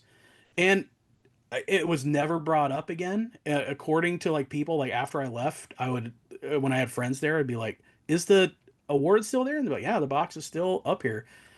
So when it was getting ready to close, I did go in and I was like asking the one employee, the teenager who was working there, in Uh-huh. like the final days of Hollywood Video, I'm like, "This is gonna sound really weird." But I used to work here and we won an award and we broke the award. It is in your office right now. Can I please, can you go get it? I know exactly where it is. Can we go get it? And the teenager was like, no, I'm not letting you back there. And I'm like, no, you don't understand. Uh-huh. Your name's not even on it. My name's on it. Like, can I Right. please get it? And I couldn't get them to give it to me. So unfortunately, I don't know where the gem award went, but that's but that was like the last time I went in there. And it was clear, kind of like a dying mall. It's like, okay, the store is on its last legs. A lot of the inventory had been sold by that point. Yeah, did you buy anything? I bought Raging Bull, Big Fish, and something else. I bought a lot of Blu-rays like on the way out. Man, Um, Big Fish just feels like such a movie of its time that like stayed in the mid 2000s. yeah, Like it it was such a big fucking deal and then mhm. it stayed there, you know? Yeah, it's not one that's brought up a whole lot these days, like when you talk Never. about Tim Burton's oeuvre, but it's honestly it's my favorite Tim Burton movie. Is it really? Yeah, I'm a sucker for a father-son story too. Like if you have a father-son movie, I'm like 90% there with you already. And so that movie in particular, yeah, it gets me in the end every time. But I I think it's like the one time I've seen a Tim Burton movie where I'm like, oh, he didn't get carried away with himself. Oh, interesting. Yeah. It's not Alice in Wonderland Tim Burton where it's just Woo. like where it's like, okay, someone needs to step in and be like, hey Tim, can you're making a movie, right? Like there like this has to be watchable. Um it's like he's got himself under control and nobody's acting like they're not a human. Like even in the tall tale aspect of the movie, nobody is acting like a human wouldn't act. Like everything's recognized. Whereas I will watch Edward Scissorhands at certain points, and I'm like, it's not that it's bad. It's not that I don't think it's good. It's just there's something about it where I'm like, I don't know if Tim thinks this is weird or this is unusual. Hmm. It's one of those, and trust me, I've had conversations with friends where I realize I'm alone on a lot of Tim Burton stuff. I'm not the biggest fan of his work, um, Well, but I'm a big fan of the work, but I don't assign all of the praise just to him, you you're know? right. Yeah, Like a Nightmare Before Christmas. I'm like, yeah, his name's on it, but it's like, come on. yeah. I mean, even if you see the behind the scenes, it's really Yeah. Tim Burton showed up. Like he did some designs. He showed up a couple times. Right. He it really was not his movie. No, I mean that animation and that music, and it's Mhm. like, all right, you Yeah, know, I don't which, know. which I, Like Beetlejuice, I'm like, all right, you had Michael Keaton at the right. height of his powers, you know. Yeah. Let's take it easy, you know. Yeah, I mean that cast is so stacked, and It's Catherine unreal, Byrne yeah. as Oh my God, R.I.P. the best, like just absolutely the best. Um, so he also did get really fortunate with, I guess not fortunate. He did cast those people. He did know He what he was doing. collaborated very well. Yeah, Yeah. exactly. But he is singled out as like an auteur where I'm like, I don't know. He stole Terry Gilliam's director of photography, and it's like, Right. I mean, come on. Yeah, and Terry Gilliam too. Like that's funny because he's one who I really enjoy his work. I don't know what it is about the those two. 'Cause now that you're saying that, now I'm thinking about it, I'm like, God, why do I really love Terry Gilliam's work? But Tim Burton's, I'm just kind of like, it's good, but I'm not in love with it. I don't know what it is, what the difference is. I mean, I couldn't say. But like Tim Burton strikes me as, I can't think of a better word than poser, but it's like Terry Gilliam is like, you see interviews with him, you're like, this guy is out of his mind and kind of obnoxious. Like he's like, Right. I'm like, he's clearly very, he's thinking on a different level Yes. than I am. And he's definitely one of these guys I'm like, I would rather like I couldn't imagine getting Terry Gilliam feels like he corners you at a party and Yes. you're like, "Oh my god." Like, here we go. Right. Whereas like Tim Burton, I'm like, I'm like it reminds me of like, the person who told Howard Stern like, "No, no, no, you need to like grow your hair long and shave the mustache and be cool." It's like Yeah. there's a lot of facade to Burton. Yeah, that probably sounds right. And actually, so to bring it back to video stores and Terry Gilliam, I remember I one of the first like behind the scenes things I had ever watched was Lost in La Mancha. I that was one I rented from the video store. I Yeah. think I thought it was another just regular Terry Gilliam movie. Have you ever seen that one, Lost in La Mancha? Oh, it's tremendous. It's such a It's great like I don't know that people necessarily realize how difficult it is to make a movie. yeah, And that's that's a great document of how fucking difficult it is to make a movie. yeah, I forget who said it, but someone put it perfectly where it's like if you're going to film school and you think you want to be a director, Mm, watch Lost in La Mancha and watch Hearts of Darkness. If you still want to make a movie after watching those two documentaries, then you want to be a director. yeah. Like, because yeah, Lost in La Mancha is so heartbreaking to watch, where it's like he's even on set, they're getting stuff filmed. It's like it's happening. Finally, I think that was his second attempt. He's like, oh, my second attempt to make it, we're finally getting off the ground. And then you just watch it fall apart. And you just watch it like you just kind of watch the life drain from his eyes in that movie. Like Yeah. just as things go on. Like, okay, so our elderly actor, well, he can't do it anymore because of health reasons. Okay, the weather is destroying our sets. Yeah.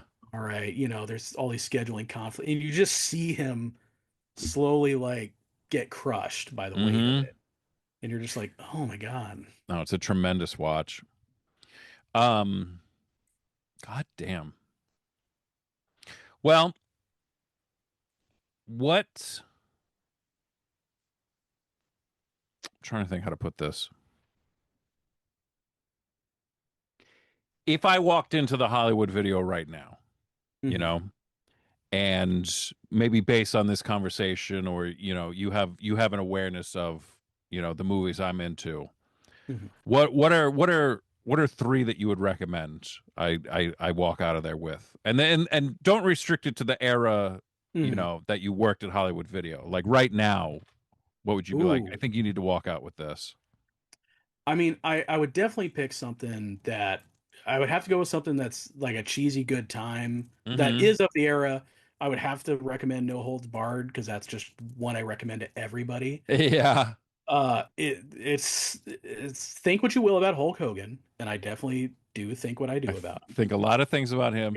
Yes, that is just such a bizarre piece of art that I think everyone should watch because it is so insane. I love it.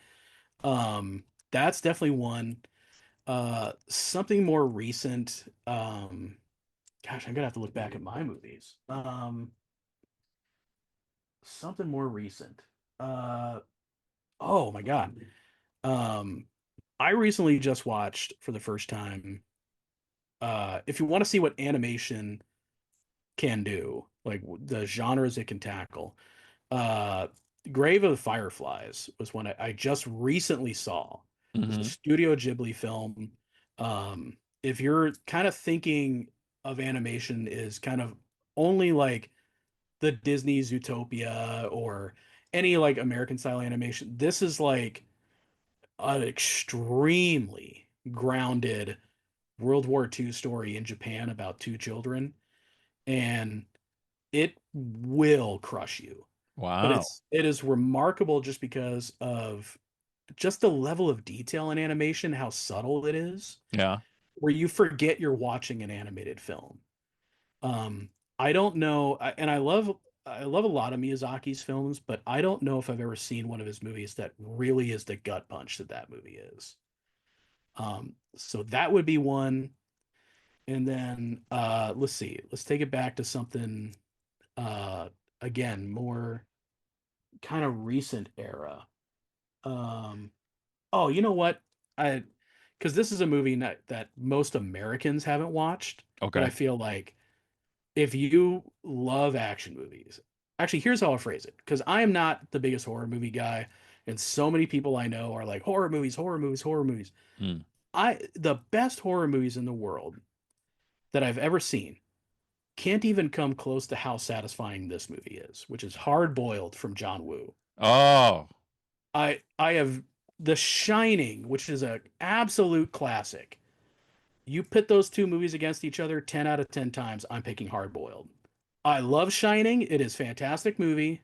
You know, probably Kubrick's best, but I will always go Hard Boiled just because I think it is such an impressive action film. And the one take in the hospital might be the coolest thing I've ever seen in movies. they just put out that 4K. Was it Yeah. Lionsgate? Uh, I think it was Shout Factory. Is it Shout? I think Somebody. it's their Hong Kong label. I And I know. know, I'm looking at my Hong Kong movies, and I can see it says hard boiled. I can't see the label though. yeah, if I'm wrong about it being Shout, because I'm also looking at it, but I don't have my Yeah. glasses on, it's far off. But So say the um, three titles again, so the kids can run out and rent them right now. yeah, so No Holds Barred, cheesy, great good time, Grave of the Fireflies, and then Hard Boiled. Those would be my three, and you'll just come away being like, I think I've experienced every emotion you could possibly experience going to see a movie. Tremendous. So Well, goddamn. Well, thank you so much for doing this, dude.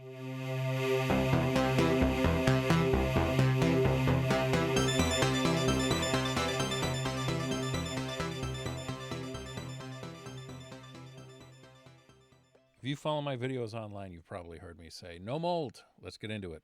But what do I do when there is mold? I use the VHS's Life Mold Cleaner, an official sponsor of the VHS Tapes Are Magic podcast. Don't let mold destroy your favorite movies or your family's cherished home recordings. The VHS's Life Mold Cleaner is the original 3D printed cleaner for analog tape, trusted by governments, universities, businesses, and physical media enthusiasts alike, all over the world, including notable names like the Smithsonian Institute, the Derby Museum in the UK, and the legendary Kim's Video Underground Video Archive in New York City. With an innovative design, VHS's Life Mold Cleaner makes cleaning analog tapes easier, faster, and safer than ever before. They stand behind their cleaner with warranties and dependable customer support. In addition to the mold cleaner, they also sell VHS shells, acrylic display cases, and a whole lot more. Head over to VHSisLife.com to order, read testimonials, and learn more about this groundbreaking mold cleaner.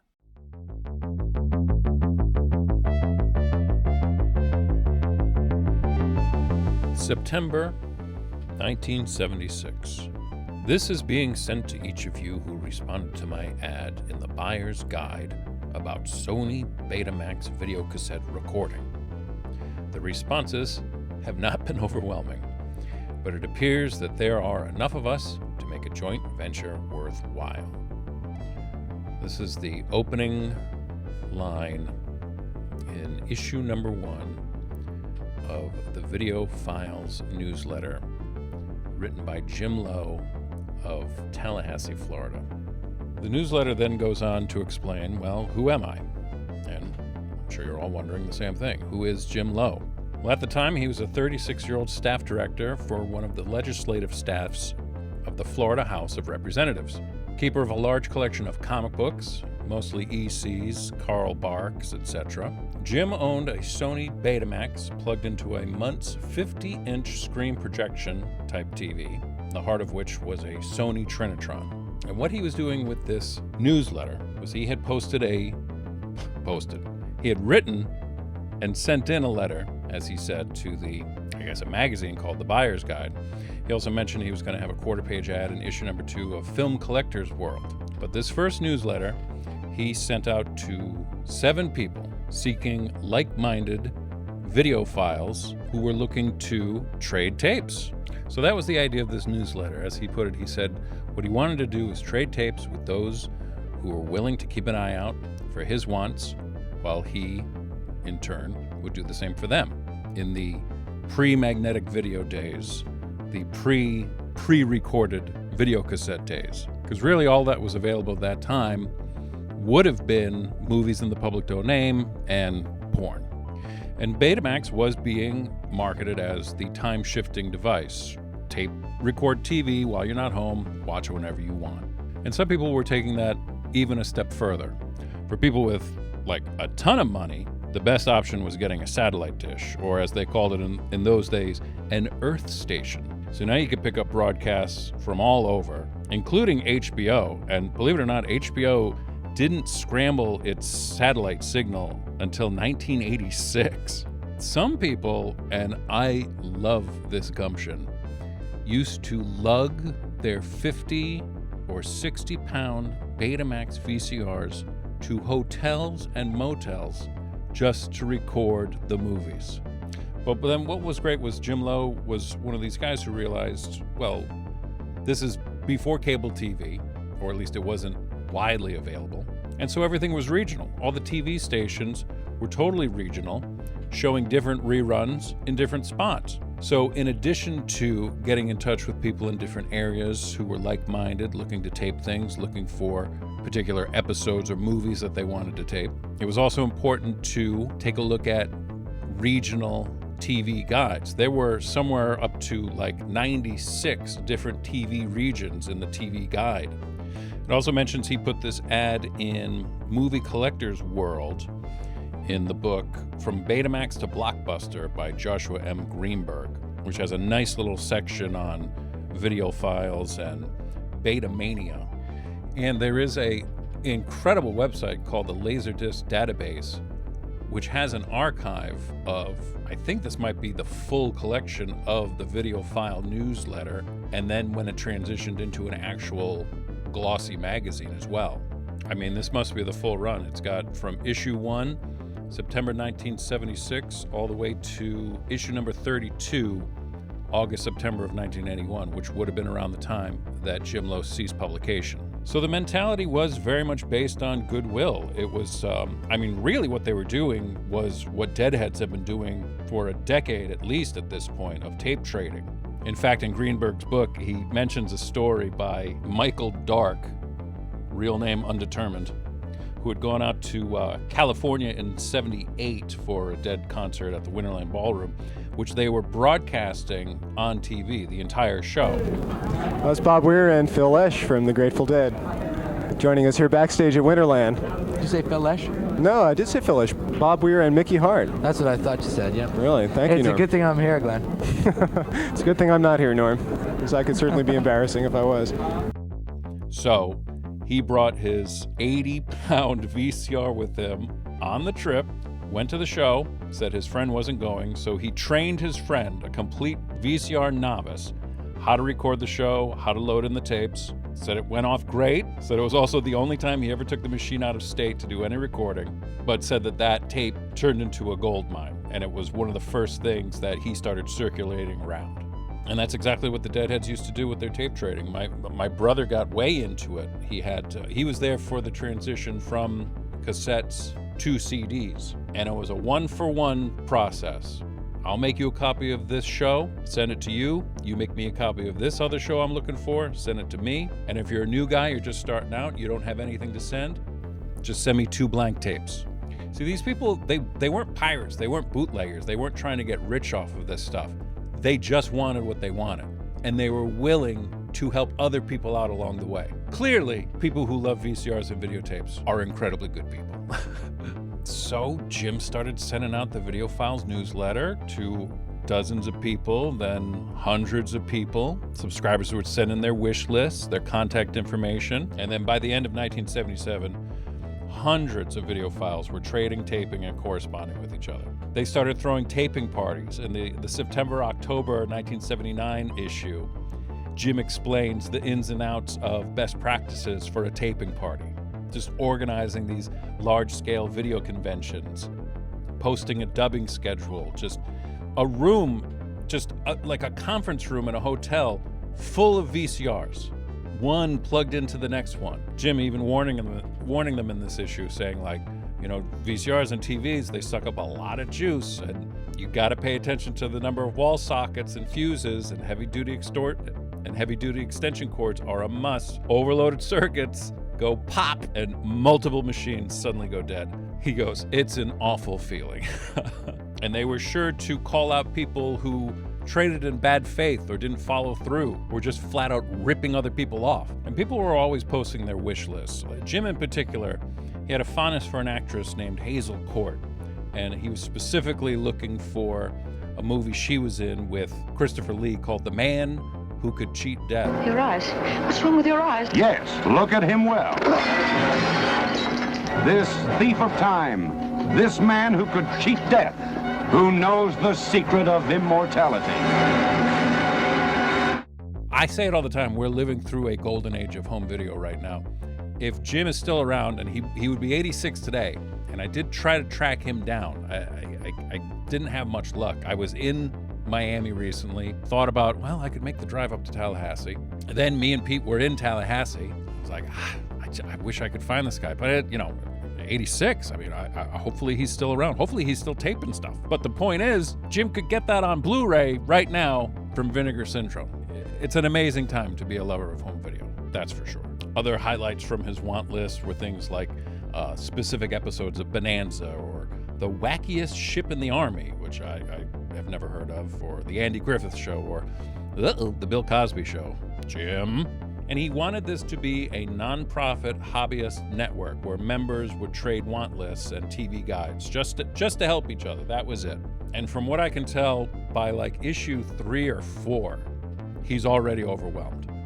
He's like, guys, I this is taking up all my time. I have a day job, and then the rest of the time I'm just doing this newsletter. You got to send me a couple bucks to take some of the pressure off.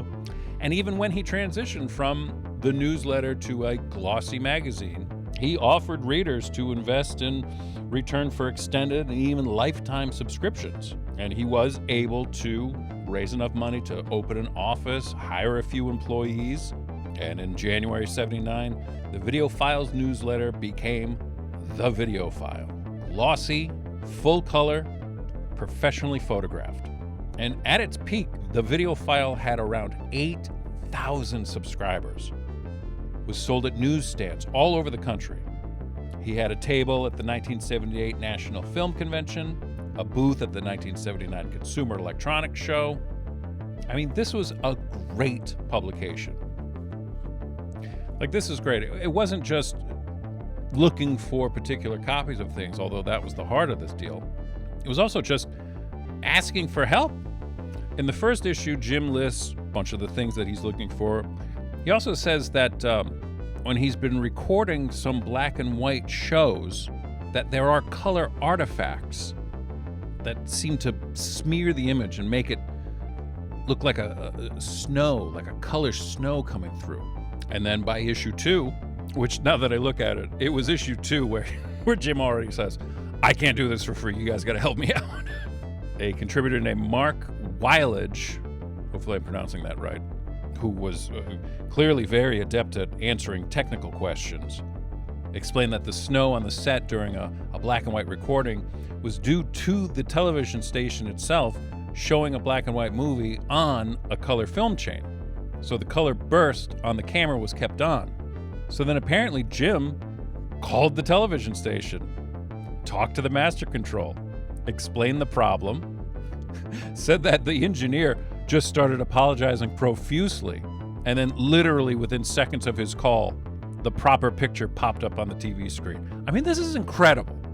So this expertise from Mark Weilich was so indispensable, he actually became a fixture in the pages of each magazine and had his own section called the U-matic Notes, which later became U-matic and Beta Notes. Because a lot of these people, like Jim himself, they were collecting movies before Betamax. So some of them had the Sony U-matic tapes, some of them were collecting 16 and 8mm movies. It's incredible. Somebody else named Joe Mazzini, actually, he's the one who had the U-matic Notes and Beta Notes section. Wheelich became the technical editor for the magazine and was always contributing articles on the newest technologies and whatnot. Apparently, he had obviously actual professional experience in film and television. And in fact, when the video file went under, it was Mark Wheelich and another guy named Rod Woodcock, fortunate name, who were given the video file subscriber list, and they launched a new magazine called Video Facts. Yeah, apparently it was just a matter of bad luck with distributors, rising printing costs. Other magazines like Video and Video Play were already established, and major publishers, so they were kind of cannibalizing Jim's subscriber base anyway. Also, apparently there was a trademark dispute with someone else over the word video file, which is insane to me. Anyway. But I love that all these issues are here. I mean, there's a great debate that seems to carry throughout the entire video file era about leaving in or cutting out the commercials when you're taping something. Some people felt, well, this is ridiculous. You know, I don't want Morris the cat's face to pop up in the middle of Casablanca, as Jim put it once. But Jim was also on the side of, if we're preserving a TV show, preserving those commercials is part of it. Issue 4, in fact, has a great step-by-step instructions on the best way to cut commercials out just by using the VCR itself. And it kind of touched my heartstrings, because this is exactly what I would do when I was a kid. Step number 4, push down the rewind key and rewind very slightly. Press the stop key, press the play key, then hit pause. The second it goes black to go to the commercial break, just press pause and then hit that record and play button again. It will stay paused, ready to record. And it kills me, because now the thing that I love most about these tapes is the commercial breaks and the news briefs and whatnot. And when I watched some of those old tapes from when I was a kid, I was like, God damn it, you were too good at this, kid. But there was a lot of discussion about compressing things. Also, one person talked about, it was election coverage, and he had watched the show and taped it for like 4 or 5 hours and just cut it all down to about a 1-hour highlight reel with the opening and close of the show, concession speeches, different results coming in from different areas. It's incredible. I mean, it is, and it's funny because, like, you know, if you listen to last month's issue of VHS Tapes Are Magic, I had a quick conversation with my buddy Cosmo, Cosmic Debris VHS on Instagram, and we talked about adding commercial breaks into movies on tapes that we made. You know, I told him about something I'm working on where I'm just adding in coffee commercials to the David Lynch movie Eraserhead. The more things change, the more they stay the same, I guess. But also a common practice, also like a courtesy, like a little surprise these people would do for each other is, if there was maybe like 10 or 12 or however many minutes left at the end of a tape after you had recorded the movie or show that the person was looking for, they put in little surprises. They would put in a couple little maybe commercials that were fun or fondly remembered, or they would put in some cartoons. They were apparently always sticking in some quick little Saturday morning cartoons for each other. This is like, this is why I gotta track this guy down. I mean, he's a lawyer. He's still registered. I think he's alive. I hope he's alive. I mean, I got a lot I want to ask him about. And in particular, too, these guys got hauled in. We haven't covered it yet on the show because it's gonna, I think, maybe take multiple episodes. But Universal and Disney sued Sony. This thing went all the way to the Supreme Court. But these guys got involved. These guys got deposed. He talks about it in a bunch of these issues. You know, he uses phrases like glee and stark terror. Because, I mean, Universal, they wanted to take people's Betamax machines away. They wanted to take their tapes away. anything you had recorded. I mean, it's wild. It's wild to think of this.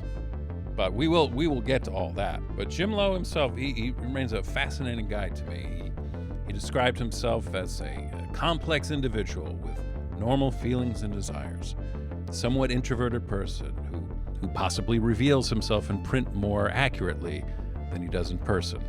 His views of life and reality are quite liberal, but his personal habits and behavior more conservative. And this is from an interview that he seemed a little reluctant to do, that is in one of the video files. And maybe he's being tongue-in-cheek, but he calls himself someone with a soft touch, an incurable dreamer, a registered independent, a closet blues singer. All right, Jim, you're losing me. A hopeless romantic.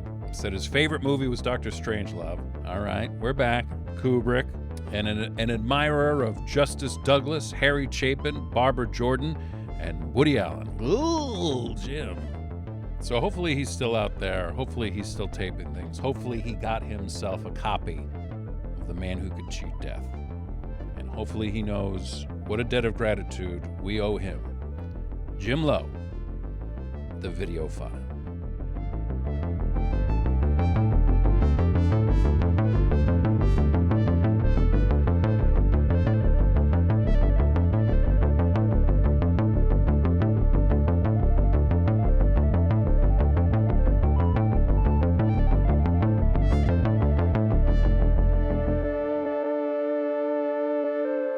Are you recording right now? Yeah, I just plugged it in. I'll cut that out. Okay, you can talk all you want, Jared. Well, shit. Where? This is like the guy who blacked out. This is the way you started. Where am I? Who are you people? I have been there. Where are my pants? Where am I? Who are you? You're in Santa Rosa, California, at the Forever Midnight Scary Movie Research Center, and I'm Josh. And you're Brian. Oh my God. And Jerry Stumbaugh from the next record store. I'm just hanging out. Go buy some records from Jerry. Tell him Jerry sent you. Yeah. So what do you guys do? What is this? We are a podcast, essentially, primarily. So we have this space currently. It's not open to the public. You're one of the first few people to see it. But we sit here and we record a podcast weekly. This is tremendous. So is this, Jerry kind of mentioned, is this kind of the result of Office Space being very cheap after COVID and whatnot? Yeah. Some of that, yeah. Yeah. It's partially that. Certainly when we were looking for spaces, like we're right downtown. Like this is the heart of downtown Santa Rosa. Yeah. And it's property managers and lawyers. And the lady that got the space for us was like, no one wants to be in an office downtown after the pandemic anymore. So everyone's working from home. So it was affordable. Yeah. This is the fucking dream. I'm in a room full of VHS tapes, kids. And it's like, and it's all horror, right? All horror, yeah, or at least adjacent. Yeah, but mostly horror. What's did you say what the podcast is called? Forever Midnight. Yeah, and you just talk about horror. We review, quote unquote, review horror movies, but we pretty much we just talk shit, have fun, go on a lot of tangents. Yeah, we've been doing it since 2013. Yeah. God, this is the fucking dream. Because it's so like, because when I first saw like the found footage guys have their office, which is just wall to fucking wall, floor to ceiling tapes, and I'm like, that's what I need. I need a place to put this so I can actually live in my house. Right. So I've seen your setup. Is it all in your actual house or is it in your garage? Yeah, I mean the garage is more just for like shooting stuff because like we just had I guess you guys got hit by it too, the atmospheric river and all the rain and shit. Oh yeah. And I'm like, there's no way I can leave stuff that, because I can't leave my equipment out there with like the ring light and all that shit. Or like this microphone. So I brought all that in, but then I'm like, but there are tapes that I just haven't gotten to that are in the garage. That I'm like, this is not wise. This is not a good idea. I know your fashion, a lot of no mold is like essentially your motto. Like having water and condensation around VHS is a fucking nightmare. When I came in and you told me there was a leak in one of the rooms, I'm like, motherfuckers. Yeah. I mean, we had a spot before, and then we had all the fires, and then we had like COVID, and then we were just like, we can't even afford to do this now. And so all this stuff was living in a storage unit for a year or two, and then or longer maybe. 4, yeah, might have been 4 years since 2020. We moved out kind of at the beginning of the pandemic when we realized we weren't going to be able to meet in person. We got the hell out of the space, and we didn't open the space up till last year. So it was probably 4 years in storage, and we go in and check on it a lot. We do conventions and things, so we unload but I mean, a lot of these tapes were in boxes, and we didn't check them until we got here. That's brutal, because I think people who don't have big collections, they don't get it, in general. Right. But also, the idea of not being part of it isn't just having the stuff; it's to be able to appreciate it, just by looking at it. You know, like I have shelves in my office in my house. I guess to answer your earlier question, most of it is in my office. It's all in my office, and it's about the size of this room, really.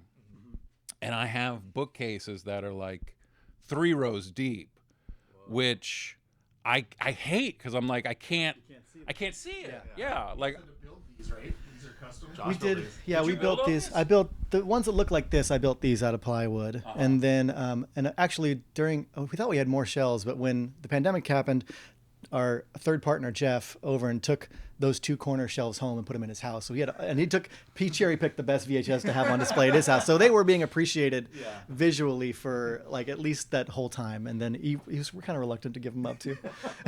We're like, come on, man, bring them back. Yeah, right. Yeah. Oh fuck, is that Coven? Yeah. Fucking Coven. Well, I might have something for you actually. Coven sounds like oven.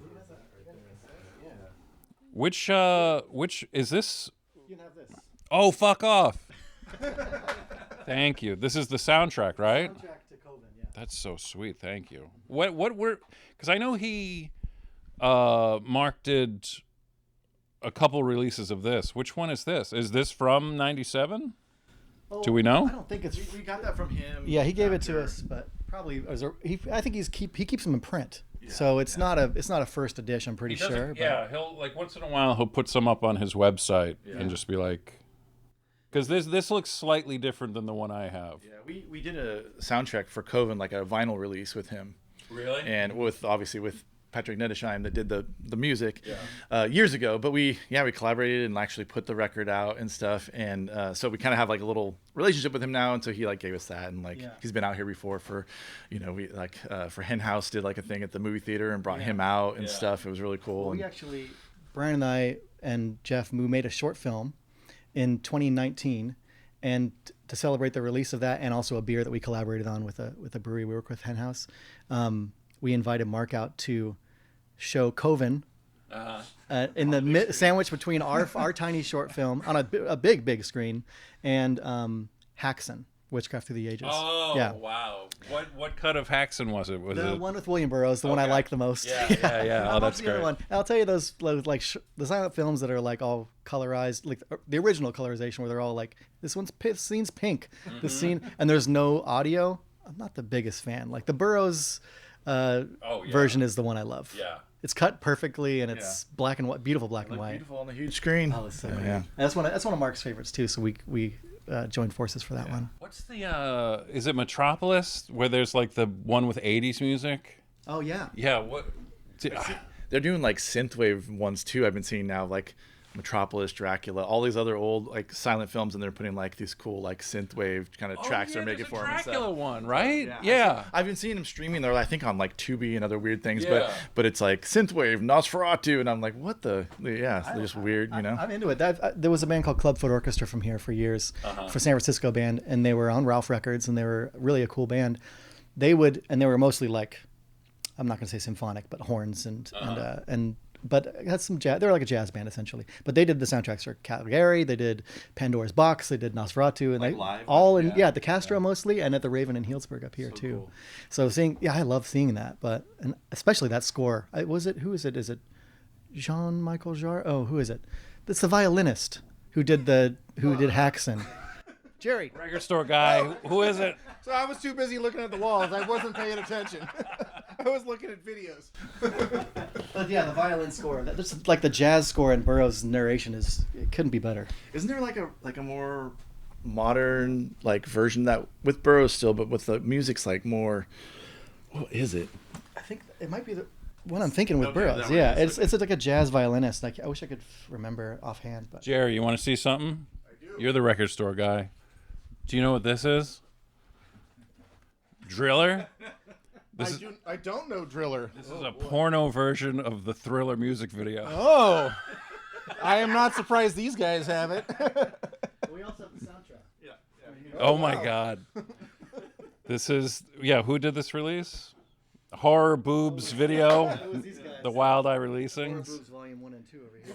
Fucking unbelievable. This is legit. It's a legitimate pornographic film with full penetration sex, but it has music and choreography and dancing and costumes. What era? What is it from? 80s. Oh, it's from okay. Hot on the heels of Thriller. So it's not like a modern one. No. They jumped right on. They were like, I know what we got to do, boss. They weren't wrong. It's quite the film. So I mean, so walk me through this. So how did the collection start? I mean, is this is a marriage of all your collections in one? Yeah, I mean, I think all of us have still some.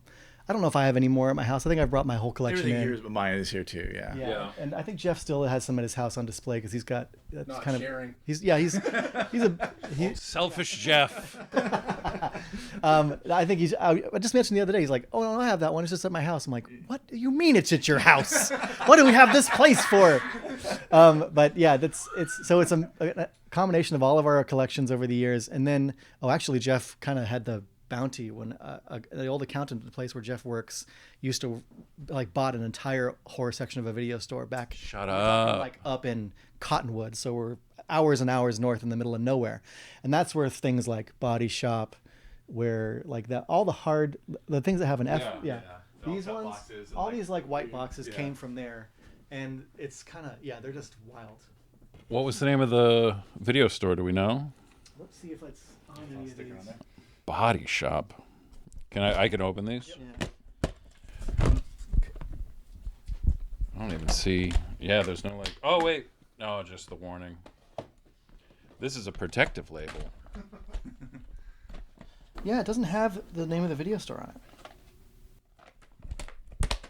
Maybe one of these does. Yeah, there was a big box of that stuff that came. It was kind of a lot of rare, really cool stuff that we'd seen forever ago, and none of us had ever been able to get copies. And all of a sudden, there's just stuff that were like, whoa, what was that the butcher one that's the Dollar Video Rentals. Why pay more? Thousands of titles available.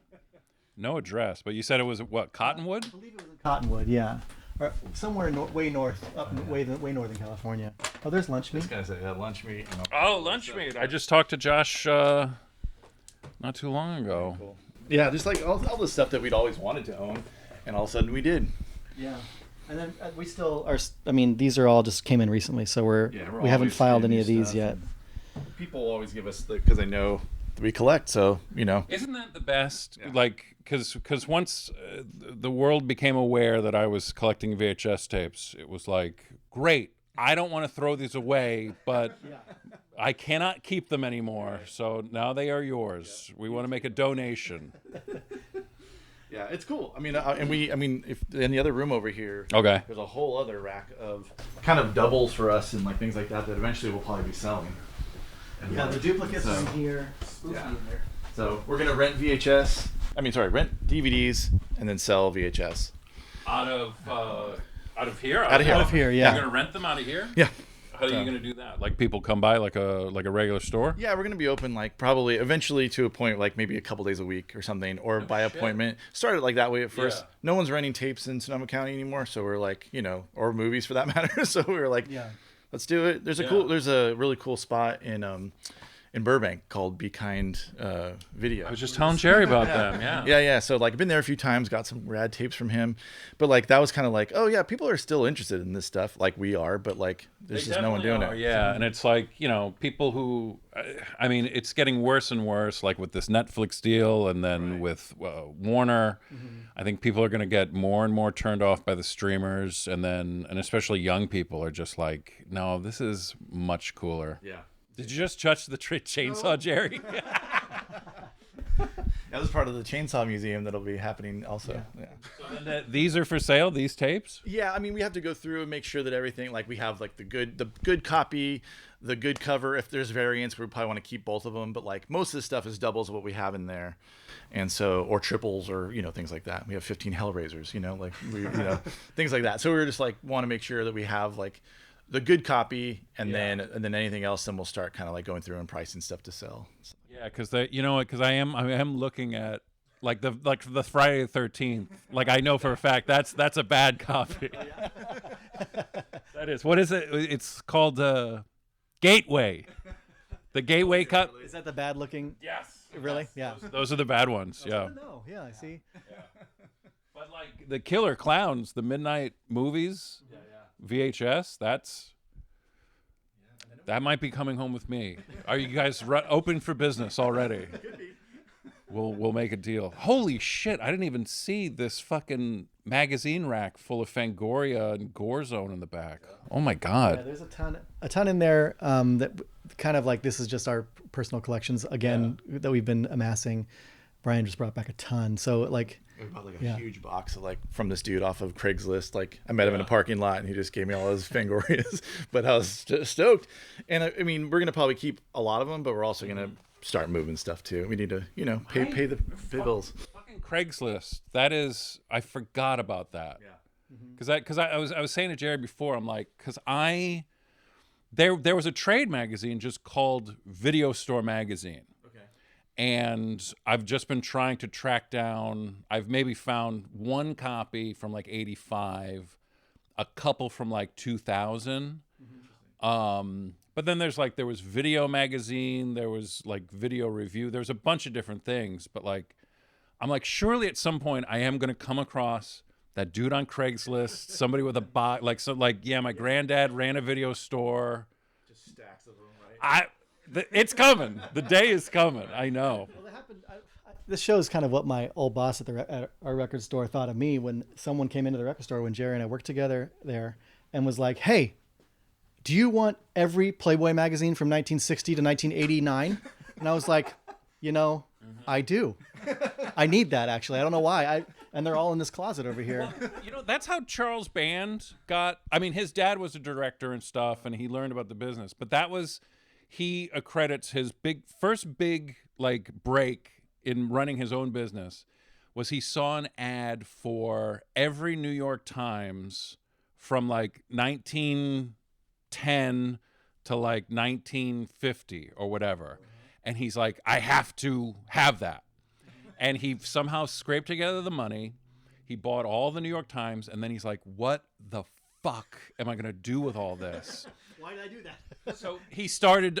What he did was he would leather bind them, put like a nice like cover on it, and it was like birthday gifts for people. And it turned into a business overnight in L.A. It was like Johnny Carson had one, and like all these celebrities were buying them for each other. For the day they were born. Exactly. And that's a lot of newspapers. That's a lot of fucking newspapers, dude. And I'm like, newspapers are brittle. Like, right. How would that even? I mean, a newspaper that I have from 2 years ago is yellow. So, like, how does that stand up? I know. God damn. That's really cool. This feels like a Texas Chainsaw Massacre room, huh? We'll be the museum. That's what it's. At least this whole section here, and then there's going to be an Ed Gein wing also. But yeah, all that shit. It's all my stuff I've been collecting forever. Chainsaw. So. Is that your favorite? Oh yeah. So yeah, since I was really young collecting up until, I just brought that chainsaw with the VHS tape in it. Yeah, I've seen this. Fuck. And then this is based on the original, like, what was it? I think it was Wizard, right? It was Charlie Band's old label, yeah. Oh yeah. Totally. Yeah. So I was like that. Dark Sky or whatever was like selling these for like half off around Christmas, and I was like, oh, gotta buy it. Time. Yeah. I was the same. Like during COVID is when I got back into comic books, and it was like, oh, I am like, we just paid off the car. I'm like, this stimulus check keeps coming in. I'm like, the video stores are gone. I'm like, the bookstores are gone. The record stores, they're here and there. Santa Rosa, probably the strongest showing for a record store. But I'm like, if the comic book stores close, I don't want to be around.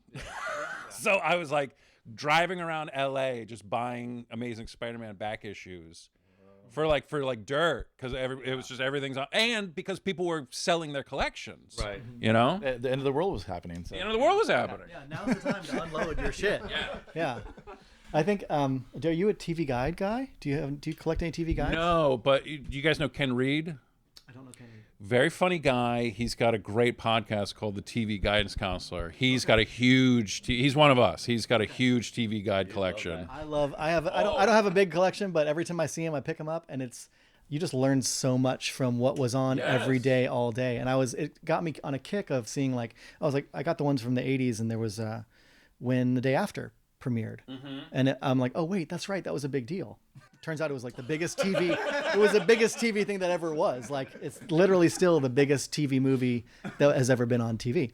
And so it led me down a rabbit hole. I found it on YouTube. Watched The Day After. Had never seen it. What a movie! If you'd ever seen The Day After, or I had never seen it, and it was a big deal when I was a kid. Of course, I was born in '73, so like. In 1984, I was 10 years old, so all that nuclear war stuff was so present in everyone's mind in 83, 84. And then I'm like, wow, all these amazing people, Robards and Gutenberg. Yeah, Robards. Yeah.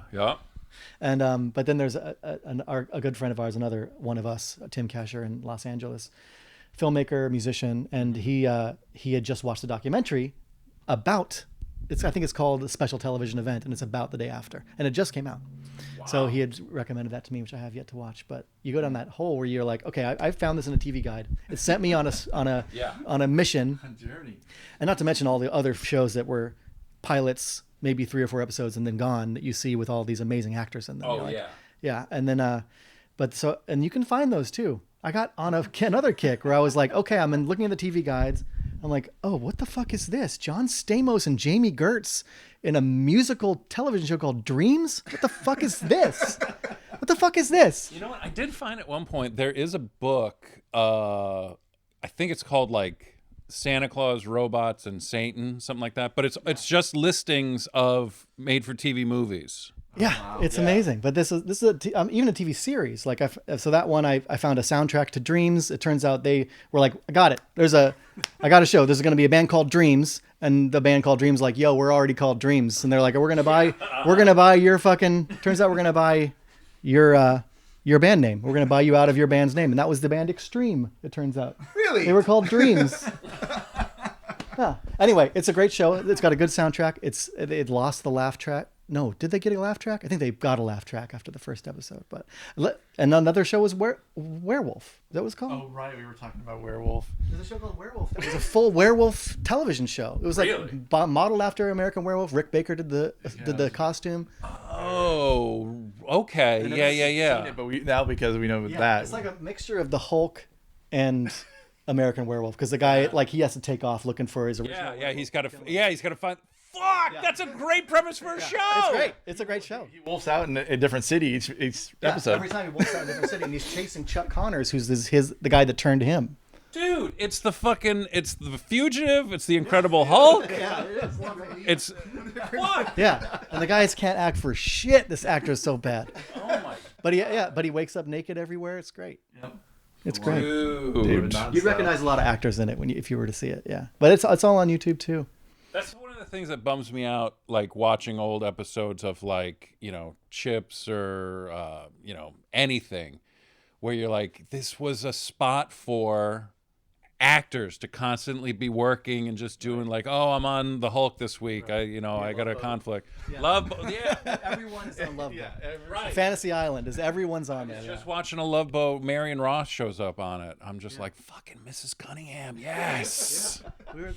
Every time we watch so many horror movies from the 70s and 80s that all of these actors turn up. Yeah. And you're like, I just saw you possessed, literally barfing like blood, and now you're up here on Fantasy Island as like the guy's wife. I can find you the text. My brother just texted me this morning. He's watching Miami Vice, and he's like, whoa, Captain Lou and Afa from the Wild Samoans showed up, and their boss is Mr. Sulu, is George Takei. I love it. Yeah, I do. I'm on this kick right now, which is I'm embarrassed to even say it, but Brian knows that I'm into celebrity bowling, and there's a show called Celebrity Bowling that was on. You can stream it and stuff. But I just got like, I love watching people bowl, so I was like, you know what? I'm just gonna start watching 1980s pro bowling for 3 hours, commercials included. And then you'll see like David Naughton pop up in the Dr. Pepper commercial, like before he was in the actor. I'm like, oh, that's right, he was the Dr. Pepper guy. You gotta add that the celebrity bowling was from the 70s and 80s. Yeah, it's from the 70s. Yeah. So it's not like Mid 70s. Yeah. So I watched the stuff. It's like Leslie Nielsen and fucking Fred Williamson, Shaft are bowling against Roy Rogers and fucking Pat Morita. What? Yeah. And there's endless episodes of those. It's wild. Never be ashamed to tell people you watch that ever again. I feel proud for that. It's the stuff when I'm watching just men bowl that just, and like you're like, oh yeah, he had a 300 game like 2 weeks ago. You're never gonna see it on the show because they are too nervous. But I just watched hours of people bowling, and it's so meditative. It's very soothing. Yes, so soothing. I bet. Yeah, I had a friend over who was staying the night from Sacramento, and he was like, "So you watch this often?" I'm like, yeah, dude, it's so great. And then like a couple days later, he was like, where'd you find that bowling? What do you have to search for to find it? I need to have more of that in my life. Yeah. My wife and I, before bed, we've been watching Martha Stewart Living. Oh, that's nice. It's wonderful. Yeah. Oh my God. Just getting tucked in by Martha. And she's always just like, she loves soil. Like the way that we are with videotapes. That's her with soil. She's always talking about soil and different kinds, and she rubs it on her hands and stuff. She's a soil nerd. It's incredible. That's soothing. It's just something like that, where watching someone at the top of their game, Martha Stewart in the dirt, or fucking, what's his name, Wayne Webb, fucking kissing the ball every time before he throws it down the thing. This guy with a mullet and a mustache, just like mwah, throwing it. Like, whoa. That's tremendous. Where'd you guys grow up? Did you grow up here? I grew up here. Yeah, I was born in Oakland and moved to this county when I was really young. So, I was a Navy brat and just grew up Hawaii, California, Washington. Ended up here in '96 to pursue pro skateboarding dreams. But no, made it all right and hurt myself. So no, unfortunately. The body doesn't, not working out anymore. But it was fun while it lasted, and yeah. But that's some videos of Ryan out there doing amazing shit. Yeah. But that's how I ended up here. There's one of the, like, at the time, one of the first amazing skate parks after the 70s concrete, skate parks all went away. Mm-hmm. In the 90s it opened here in Santa Rosa, and it was like a beacon for people all over the world. That's it was like Pioneer? Pioneer, yeah. Oh yeah. What was because I've only talked to people whose experience was just growing up in one spot. Sure. What was renting movies like for you moving around? Was it? I assume it was a big deal, right? Oh, or I mean, we would go see my dad because my parents were divorced, so I'd see my dad in the summer. He lived right by a video store. So what was it called? I don't remember. Yeah. I don't remember at all. I remember though, every time I'd go to my dad's, I'd rent Garbage Pail Kids, American Ninja, Pray for Death. Watch the Garbage Pail Kids movie, you're gonna be praying for death. One of my favorites, and then a bunch of horror movies and stuff. But like, it was like definitely like. My brother he's not into horror, so like he was good with Garbage Pail Kids. That was as scary as he could go. He was into ninjas, so we were all good there. Yeah. But definitely like trying to like get all horror was like not happening. So yeah, Garbage Pail Kids was every time. Yeah. So thrashing, fucking there's so much stuff, but like it was close. And so we visit him, we would just rent him. And then of course, like at the end of our stay there for the weeks or whatever, then we were done. And otherwise, it was kind of weird because, we would definitely have late fees all over the fucking place. Right? Yeah, probably to this day. Yeah. So, a couple things might have stayed with me over the years, but definitely it wasn't like back then my dad would have flipped out. Those are like $125 tapes, so like, but yeah, like it was just like kind of, I don't know. I remember like renting at like a Navy, exchange, they called it. It's like a supermarket / department store, and they had like tapes you could rent on the base and stuff, and like it was super weird because it was just like there'd be like some groceries, and there'd be like a TV set, and then some tapes, and then pantyhose. It was fucking strange, dude. But it's weird. But like I also like think it kind of like made me appreciate like the ease of like, oh, I don't have this movie, I don't own this movie, but I can get it right here again, or I can get it over here again when I'm in this town or whatever. It's always like safe. And now it's like so sad because you're like, there's no video stores. I mean, that's why like we just kind of like geek out. Like I used to, we were just standing at the the shelf and just geek out and like look at the backs of movies. We were just doing that the other night. Like an episode here just a couple days ago, and then we were like, oh, we got Jerry and Matt are coming in, so I should probably we probably clean this place up a little bit. and we did that, and that took 15 minutes, and we stood in front of the VHS collection for like an hour and a half, just like, oh, whoa, we should watch this. I'm like, why haven't we watched this? We haven't watched 85% of what's up there. We're like, these are our tapes too. Yeah, we geek out like we just got them, like and then it's amazing though. Like every time I look at that wall, there's something new. There's something fresh. There's something crazy. That's what I'm saying, man. That is part of the joy, is the browsing and the finding something new, and it's already here. Yeah. For sure.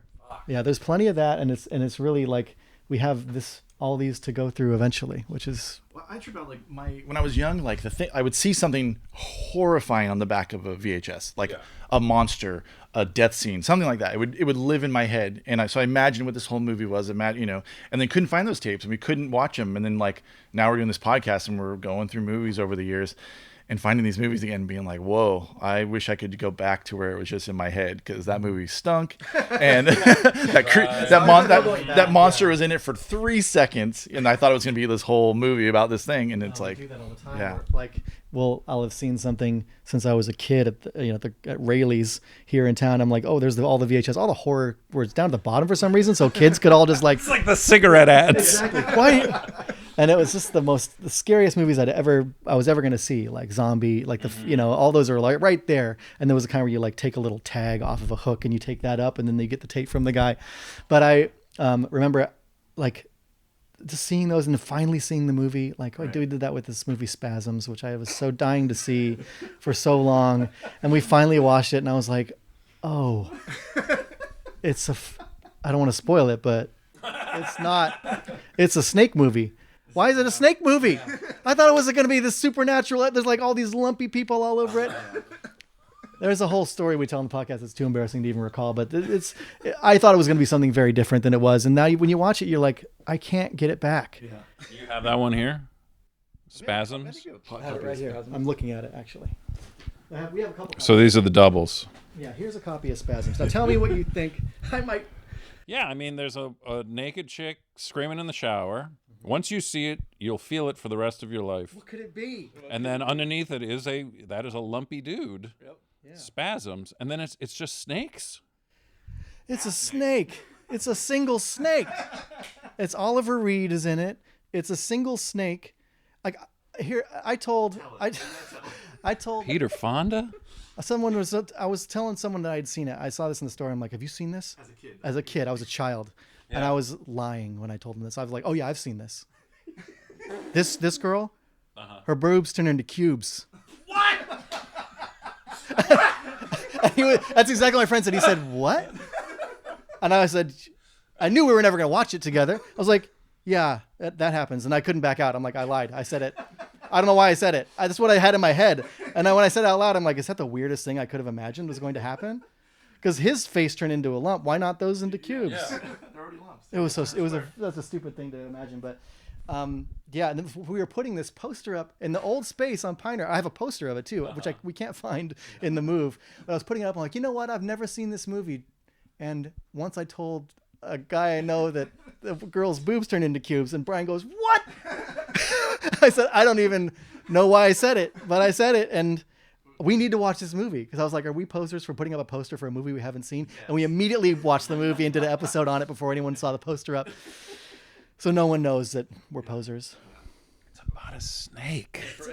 Forever though, it's going to be cube boobs. That's Spasms, aka cube boobs. Say, if I read as a kid, it says, yeah, it's kind of a giant snake. Oh yeah, it's a huge snake. Yeah. Oh yeah, it's like this fills up this apartment, runs down the hallway, and smashes through the shower glass. It's pretty wild.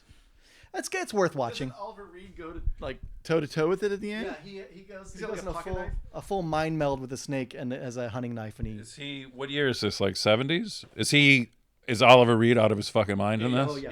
1980. Yeah. Oh, 80. Yeah, it's a pretty good year. He's in full Oliver Reed fashion though. Yeah. Sweating, his mustache is glistening. What's the movie he's in where they it's like home invasion, they're like holding the kid hostage in a house? I don't know that one. Is it another snake one? Mm. I think he's in Venom with Klaus Kinski. Oh, it is. It's Venom. Yes. Yes, it's another snake one. It's another snake Because movie. then there's a snake in the house while they are holding this kid hostage. Yeah. That's right, yeah. It's fucking great. It's I like so it, yeah. good. Again, I thought it was going to be something else, but nah. We should do that one. We should do Venom. Yeah. That one's really good. pretty That's a good unhinged, movie. yeah. Awesome. Yeah. Oliver Reed is a character, man. Like that guy is. Forget it. I love seeing it. You know, we've never seen the one where he plays the werewolf, and he looks so good in that. He's the blousy werewolf. In it's like God damn it. it's like Revenge of the Wolfman or something like that. But it's beautiful. He looks so good in it. But I've never seen it in action. Yeah. A blousy werewolf. He's like a full on. Do you have it? Do you think? Yeah. You probably have it somewhere. I think it might be in the other room under. We have a whole like classic shelf. Do you? So is this just is it just alphabetical, or do you bother with any like sections of shit? Currently, it's all alphabetical up to about here, and then we have all these strange, like some are dupes, some are the Addams Family TV series. You know, just kind of stuff where like some of these are documentaries and stuff. But it would. Where is it? Where's that blousy werewolf? Not this one. That's that guy. Of course, he's. This is great. Yeah, you got all the classic Universal and the MCA editions. The Slime People. Oh yeah, there's some wild stuff. Now, why are these separated out? Currently, because we didn't have. Is it weird not to? I guess we do have a section. We have all these 1940s, 1950s black and white classic, versions that we haven't folded into the whole collection for some reason. I like that. Anything that's uniform, like I like any of the the RCA, like that kind of look like those. Yeah. I like having those together. That's cool to have those together. Yeah, that makes sense. Yeah, like Gorgon. Yeah. It's Curse of the Werewolf. So Curse of the Werewolf. Yeah. I honestly thought you said Chris the werewolf. I wish it was. Hey, I'm Chris. He plays Chris. He's the werewolf. Chris. So would it be over here in the seas? Yeah, we might be in. We're currently in the seas. Is your disc player set up? We don't. No. We don't. I don't think we have. Oh, it'd be over. I see so many rad laser discs I skip on because we don't have a player. Like amazing old stuff. Oh man. Always passing up. Do you have a laserdisc player yourself? I feel like Marty McFly. Actually, I have two. Oh my gosh, that's awesome. I lucked out. I went to when I first started my pod years ago, when it was just justifying my movie collection. Oh, I know this image. Yes. Yeah. Totally. Look at this blousy motherfucker, Jer. That's great. Yeah, look at that on the back. He looks so good in it. Like he does look, and it's such a unique werewolf. Yeah, because totally. That's what you remember, right? Yeah, he's like white grayish hair. Like how old is he? Yeah, he's just a man, furry with a wolf head. Does he have a mustache when he's just human? Like he's just rocking a stash? Oliver Reed portrays the bloodthirsty man-beast who loves by day and kills by night in this gripping gothic thriller. Loves by day. Oh no, he doesn't rock a mustache. He's sans stash. But goddamn, look at that fool. Yeah, look at him. He looks like, what always comes up in my feed because I'm such a Johnny Carson mark is if you've ever seen Shelley Winters dumps a glass of whiskey on Oliver Reed's head on The Tonight Show. No, that's incredible. She was guest number one, and I think she because he's a fucking chauvinist pig. Right. Yeah, and he's just talking about women's place in the world. And she finally interrupts and then just, is like, I'm out of here. And he goes off a little bit more. She comes back, and whatever glass it was, or he was drinking, she was drinking, she dumps it on his head. And he's like, and it was whiskey, and it is burning my eyes. It's like, thank you, madam. Yeah, something like that. Such a fucking pig. What a riot. He's in so many of these movies, too. Like, like him and fucking Donald Pleasance and George Kennedy show up in maybe 30% of these movies on the wall. It doesn't matter what year. There was a Joe Bob once where he explains, because they were watching whatever movie Donald Pleasance was in, and he's like, you might be wondering, why does this Shakespearean trained actor keep doing all this shit? And he's like, well, Donald Pleasance had 7 daughters, you know, whatever it was. And he's like, so he had bills to pay. What's been, either of you, what's been in your collection the longest, do you suppose? I mean, for me, it'd be the chainsaw tapes probably that I like. Yeah. I bought like Texas Chainsaw 1 and 2, like OGs, but like they're not like, I don't have a Wizard copy, unfortunately. No. But and they're in that room actually. But Oh, those are the ones? Yeah, they're in there. Oh, But like, in the- yeah, in we the have Texas- them up here too. But the ones that I like, my original copies that I have had, you know, since I was a young lad, are back there. But yeah, those are probably the longest. I mean, I don't know about you, but a lot of, I mean, I know I bought tons of stuff that just got lost in moves and like, Oh, sure. you know, things like that. But like the horror stuff always kind of stuck around. That and skate videos that were on VHS and stuff. But yeah. I think the one I might have the longest is a movie called It Came from Hollywood. And it's kind of like a clip show. Oh, okay. And it's hosted by different people. Cheech and Chong are in it.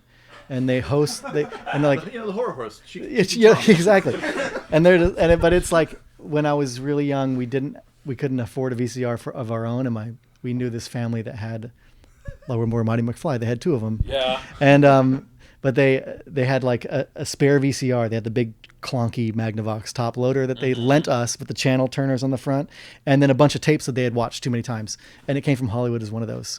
And also with like Going South, Jack Nicholson's movie, which I love to death, and a bunch of old Popeye cartoons and just shit. They were like, I'm over this. Did you ever rent a VCR? Was that something? Oh, yeah. Yeah. All the time, yeah. From where? What was your video store growing up? My video store was Star Video, and it was in, technically, I think it's Sebastopol, but it's...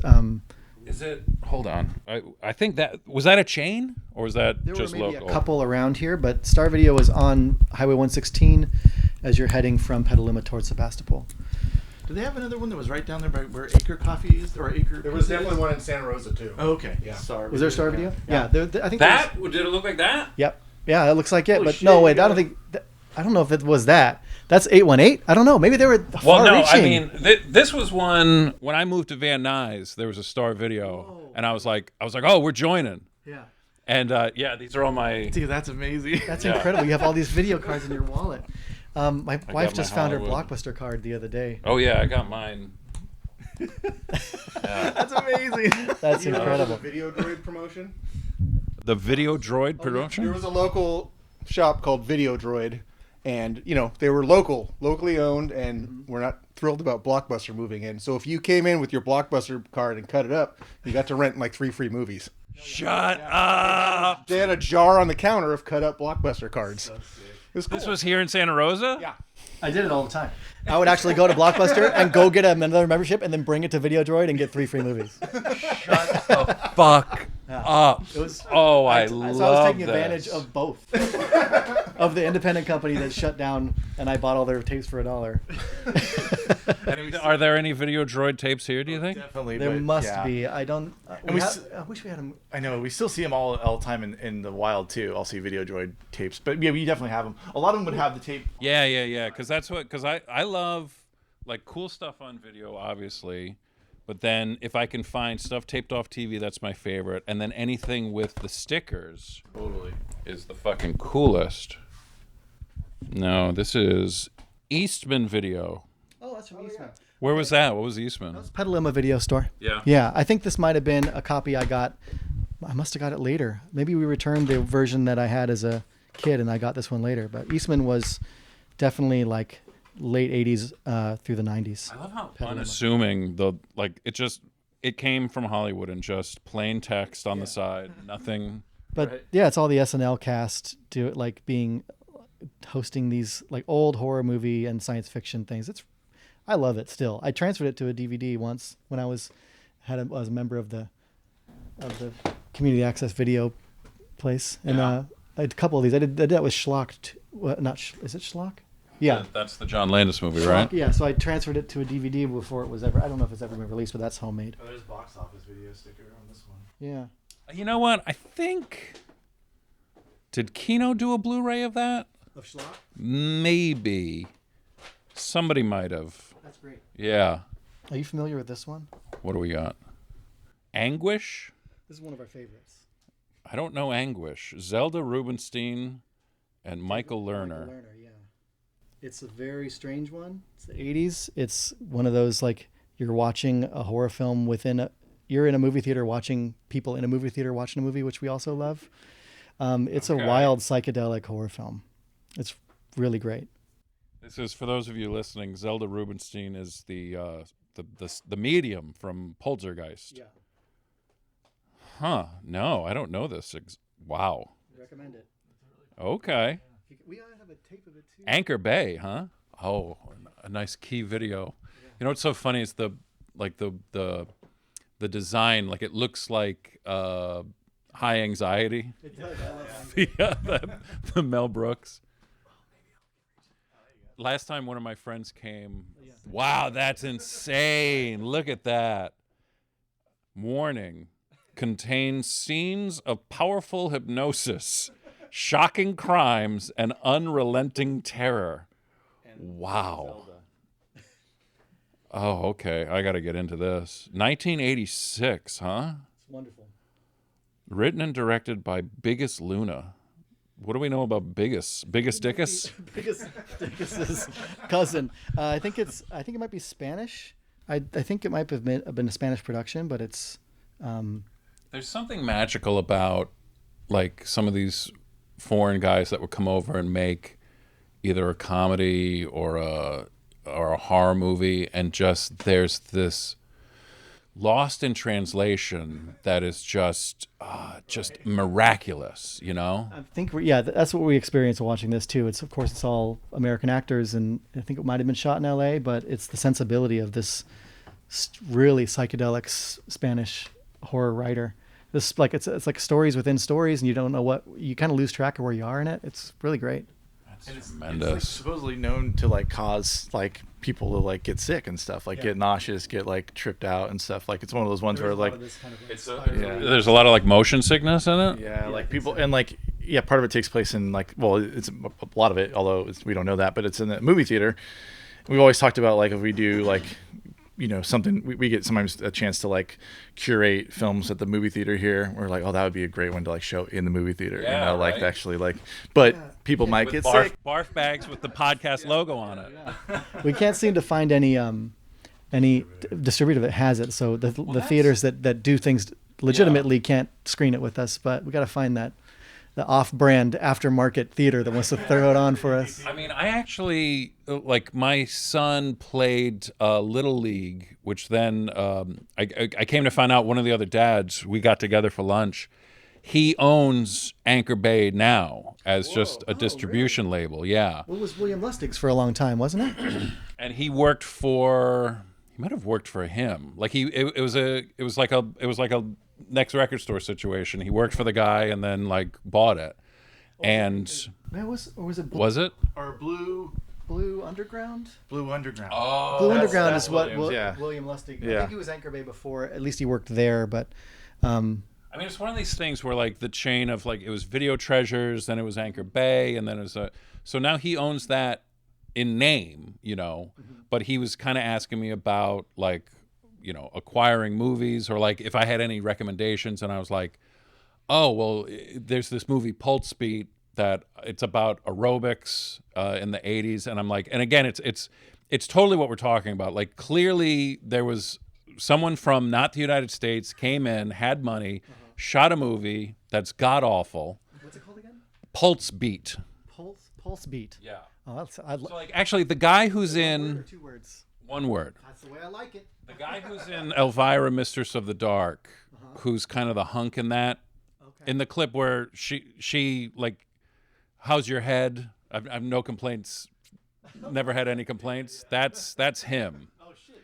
Really? He's the lead in it. Yeah, he plays Woody Harrelson's dad in Kingpin. I don't know his name off the top of my head. You're right. I never put that together. What the fuck? Dude, yeah. Mind blown right now. Yes. That's amazing. That's crazy. So I was saying to him, I was like, if there's a movie, I'm like, figure that out. Like, see if you can get a hold of that. Or, what's the guy's name? He was the basis for Cliff Booth in Once Upon a Time in Hollywood. Stunt guy who directed a couple movies. One was called The Pyramid, and the other was called like Rainy Day Friends, which was also released as L.A. Bad. But again, I was just like, but it's like it's dead ends. You have no idea who owns the rights to this, what the distribution was, and all this shit. It's wild. We were able to sit down with William Lustig once, and this is like probably 10 years ago. He came to Santa Rosa because he would come to the Bodega Bay and spend time vacationing here.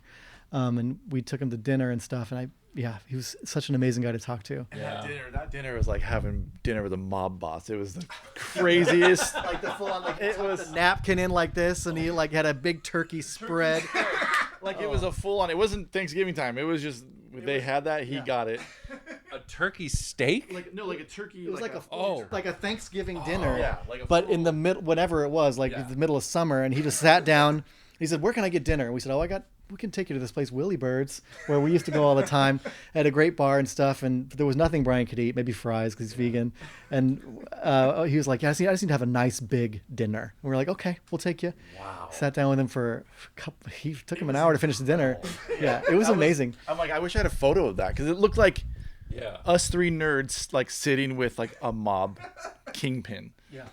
But instead it's like a horror kingpin. Yeah, you know? for sure. Yeah. It was amazing. We did talk about, we did an interview with him on some of our earliest episodes, so where we talked about a Blue Underground and his part in Anchor Bay and that kind of stuff, and just licensing these films and just shooting things like Maniac, just like across the water from New York, where they're using like live shotgun rounds to blow into the dummies' heads and stuff like that. Like what a fucking maniac he is. Did he pass away? I don't think so. I think he's still around. Yeah. But like over the last few years, I know that he, like, even when we saw him 10 years ago, he was kind of having some mobility problems. Yeah. And I know that like that was definitely a case like more recently. So I don't know what's his story, but like, yeah, I mean, we of course like were at the time we're recording at Josh's house on the second story. Mm-hmm. And there's like a back stairs and he walks up, he's like, "Oh no, we got to go up these stairs." I'm like, "I'm so sorry, sir. I'm so sorry." We helped him up the stairs, and what a poor, I had no idea. I just didn't know. Yeah, me either. And he drove and he showed up and he was on the crutches, and we were like, "Oh no, I don't have anything downstairs. There's no downstairs. It's a basement." But so he was definitely a trooper, and we took him to dinner. Yep. So got him a big turkey dinner afterwards. Fucking awesome. He did a movie I'm dying to see that I've never seen. It's right there. It's called Relentless, and it stars Judd Nelson as a full-on psycho killer, and he directed it. Yeah, it's like the combination of the things I love. This one right up here. I can't reach it. Oh, I know this cover. Yeah. Last time one of my buddies came to my office, he was like, because it had been a minute since he'd been there, and it's just like, we're always growing, we're always expanding. Right. And he was like, "Holy shit, Matt! What you need is those sliding shelves like I have at the library."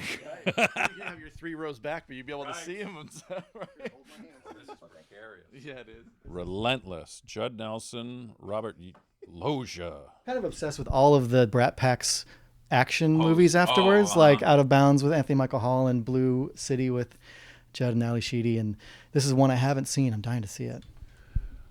A calculating killer holds the city of Los Angeles in the grip of unspeakable fear in Relentless. Where's this from, I wonder? You ever see, what's the movie with Gary Berghoff, Radar from MASH? Oh, really? He plays like a serial killer or something in a movie that's insane. Oh, shit. Oh, no. I'm so sorry. Oh, no. Near mint. Tower Video. Shit. I dropped the tape, guys. Or is that Tower Video? Is that the name? Tower Video, yeah. Oh my God! Well, take it away from me before I maybe I'll never see it now. If I just start pulling the tape out of the cassette. Guys, I'm so sorry. I don't know why I'm doing this. Oh no! They're all gonna fall down. I blame myself. Oh, here's another one. What is this? Wacko? This one I know. This one is definitely on Blu-ray now. It's got Dice Clay in it. Yeah. It's got a lot of people, right? Yeah. It's like a student bodies type of like. Yeah, Vestron video. I got to do a whole episode about Vestron. Yeah. Yes, Small Kill. That's Radar in the background. Oh my God. I want to track down this dude somehow. Yeah. Isn't Radar? Doesn't he have a strange physical thing with his hands? Is that in real life? In real life, Like I always heard that he's always got his hands behind like a clipboard because he has like. Holy shit! I have no idea. His photos like in his pocket too. Yeah, all the photos are with his hands in his pockets. Weird. Did you say lobster hands? He might have like little lobster hands? pincers. Dude, that would Wait. be mind blowing because I feel like I watched MASH my whole life growing Right. up. You never see his hands because Never they're always noticed behind that. the clipboard and they're always in his pockets. You never see Radar's hands. Holy Is this a fucking mystery shit! For the ages? I think. Well, I don't. I think it might have been. I remember see being part of it. semi-legendary when I was in high school. So. It looks a little lumpy, but I don't know. Wait, I'm gonna watch. Oh no, his hands are right here. They look like. They look Yeah, but why is he holding it weird? Wait, this one. He is holding that That weird. is a weird. Does he not have a thumb in that one? He might not have. That's a weird way to hold something. Very weird way. Like, why would you hold that between your forefinger and your middle finger? I feel like that would hurt. Because those are your only two fingers on that. Gary Berghoff, reach out to us. Put these rumors to Yeah, rest. that's sure that's a thing he wants to really talk about on a come out of retirement to talk about his hand. What are these? Are these Super 8s? What are those? Oh, are these cards? Some of them, no, some of them are cards. Some of them are friends put together just like. They're for pins, so they released Oh, yeah. pins based off these movies, and they made them look Oh. like VHS cases.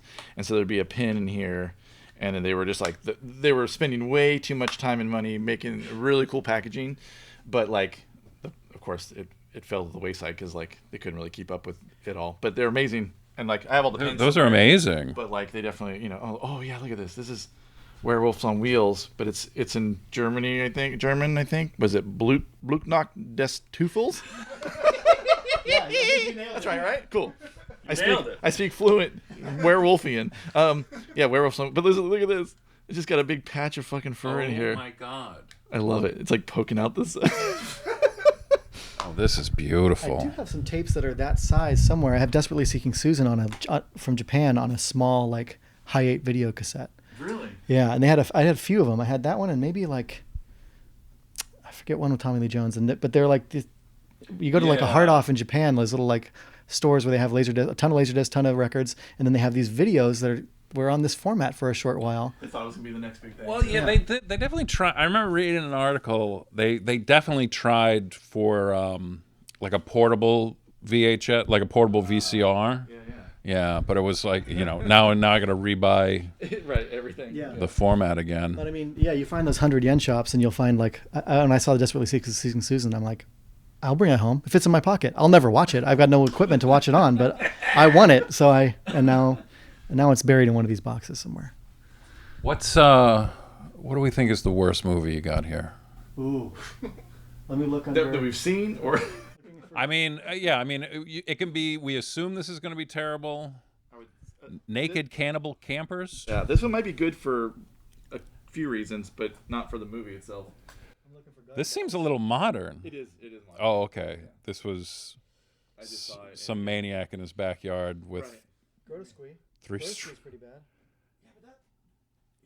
The artwork though. Come on. I do love. Grotesque. Grotesque. It's grotesque. We've always just called it grotesque. Linda Blair, Tab Hunter, Guy Stockwell. And Robert Czar from Maniac Cop. Yeah. There is a fate worse than death. That's what it said. The emphasis on is. Yeah, I remember singling this movie out when I was a kid because I would just do it when anyone did like punksploitation, where they would have like punks were the villain. Yeah. I would just clock it in my head as like I need to do some sort of documentary that's just about how negatively punks are portrayed in these horror movies, especially when they're like the Right. villains. And this was one of those. Like it's like Linda Blair and her fluffy friend are like going to this like cabin in the woods, of course, and they're attacked by these punks, and just like thankfully Linda Blair has some ancestor that's a giant monster that comes out and kills all the punks. Shut the fuck up. Yeah. And you're telling me this movie's not good? It is good. I was looking for gutter balls and I focused on Grotesque. Gutterballs, yeah. That's one of the worst Do we have a movies of all copy of time. that on VHS or just on DVD? I think just DVD. Kings Point Video Superstore, the Kings Point Shopping Center in North Brampton, Ontario. Oh, wow, look at that. I don't know. I mean, it's abbreviated. BRMAPTON. Brompton. I think it Brompton? might be Brompton. I only know that because one thing I drove by with my bandmate once and I said, City of Brompton. And I got a laugh. Outstanding. Outstanding. Was this something that you tracked down, Josh? Yeah, I tracked it down. I watched You it when I wanted was to watch really it. young. Yeah. And I'd seen it from Star Video. I rented it for like $1. So you got And this, then- this not recently, but like No, sometime since we started the podcast, yeah. that you tracked down a VHS of it. Yeah, I think we just saw it somewhere, and Yeah, because I was like, yeah, Ontario. Picked Like, it up. where was that guy? yeah, Astral Video. Well, it's just distribution in Ontario. But it's Guy Stockwell. Yeah, it doesn't even mention Robert Zarr. But he's the guy with the big, crazy Chin from within. steroid chin from within. Yeah. God bless him. Yeah. What is one? I mean, what is another movie we recently saw that was fucking awful, Brian? We could talk about Hanukkah. We could talk about. Oh, Hanukkah's terrible. I mean, And then that's the one clip we isolate from this interview. What movie? we reviewed Hanukkah and we knew some of the people that produced and made the movie, so then we just put it on our Patreon silently. But yeah. Killer Party has a great cover. I love this. Yeah.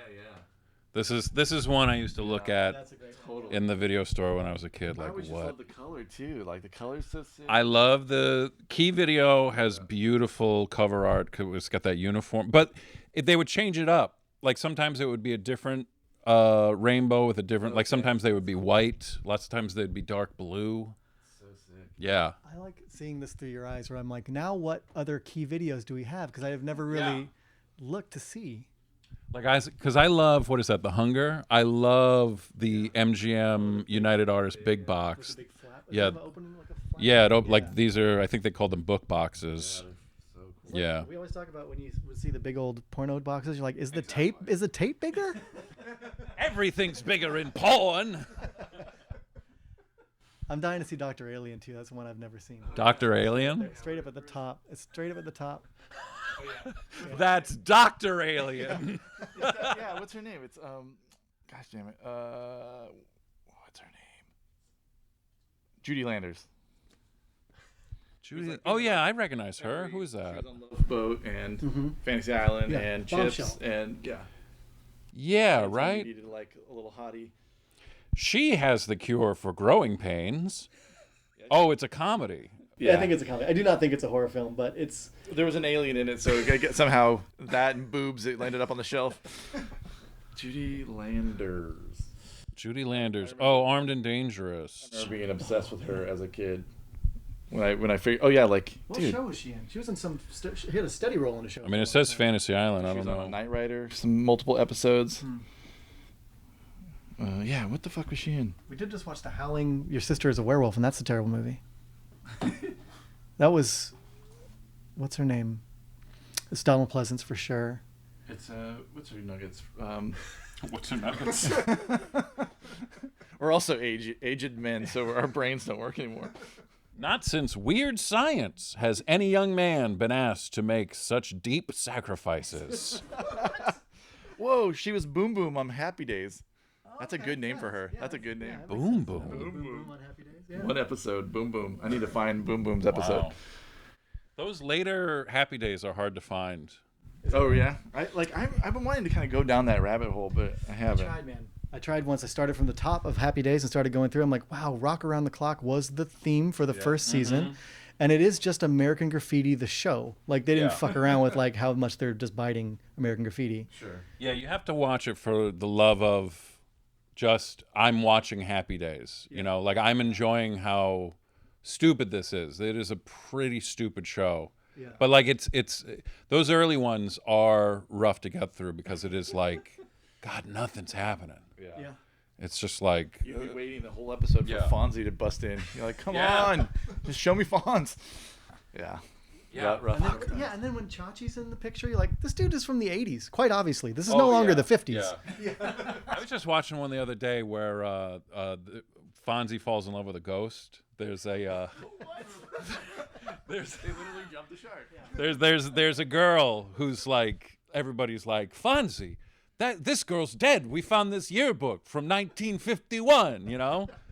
And then, like, he's, like, working on the engine of a car, right? And then he closes the hood, and she's in the front seat. He's like, whoa! I love it. Do I look like a ghost to you, Fonz? Yeah, that type of shit. Yeah. I mean, I guess that's where the term jump to shark comes from, but you always forget that Mork comes from Happy Days. Yeah. Like Laverne and Shirley. Laverne and Shirley come from Happy Yeah. Days. Yeah, of course, Chachi in Charge. All of that, and like there was supernatural shit in Happy Days. Yeah, there was some weird shit. That's pretty wild because you think of it as I know. it would never. Can you imagine if American Graffiti just had all of a sudden a ghost or an alien in it? Right. Like it would not be the movie it is. I wish I could find it. I suppose I need to like just keep my eyes peeled on like a MeTV or something. But like, because the DVD of Happy Days with the Mork episode, it ends with like it was a dream. Like Richie wakes up, and then Robin Williams is at the door. Just I was just looking for directions back to I-74. Like I'll find my way. That's all right. And it ends like that. Which kills the continuity. But then once there's a spin-off, apparently in the reruns, they put a tag on the end where Mork closes the door and like radios to Orson, like, I fooled him. The mission was a success, yeah. You got to get him back for some Right. B-roll like 2 years later. Wait, they made a sequel to Saturday the 14th? Yeah. And it stars the kid that nobody remembers from Explorers.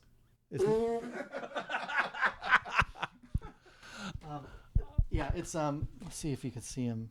I just recently watched this again too. It's fucking horrible. It's really fucking bad.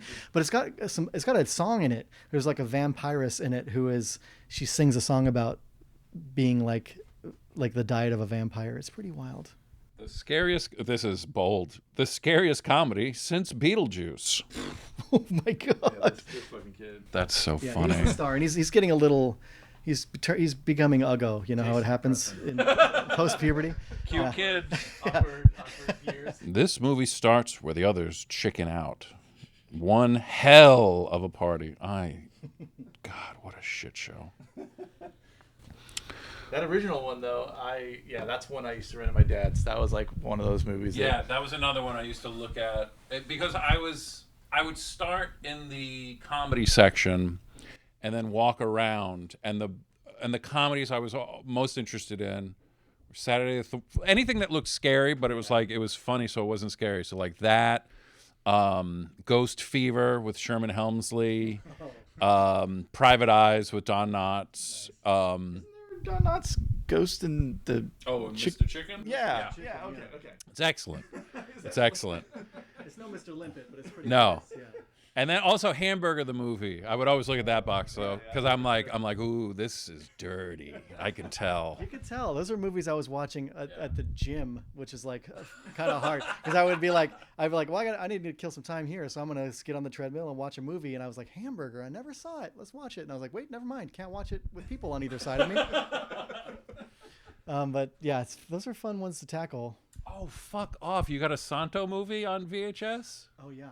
Oh, is this something weird? Oh, that's great. Santo versus the Grave Robbers. Have you watched that? I'm doing a thing. Oh, that one's right there. No, yeah, I've never seen it before actually. I'd love to see it. Every Saturday I'm watching a Santo movie. Sick. Because there's 52 weeks in the year and there's 52 Santo movies. Really? Yeah. No, I've been wanting to watch some of these, but like trying to tackle some of the old stuff is hard sometimes for us all to get on board. Yeah, some of these are really hard to find too. Some of them don't have subtitles. Sure. Santo, the legendary masked hero of Mexican wrestling, matches wits with a disfigured mad doctor and his henchmen who dig up dead bodies for their unholy experiments. The way they send a bizarre lamp.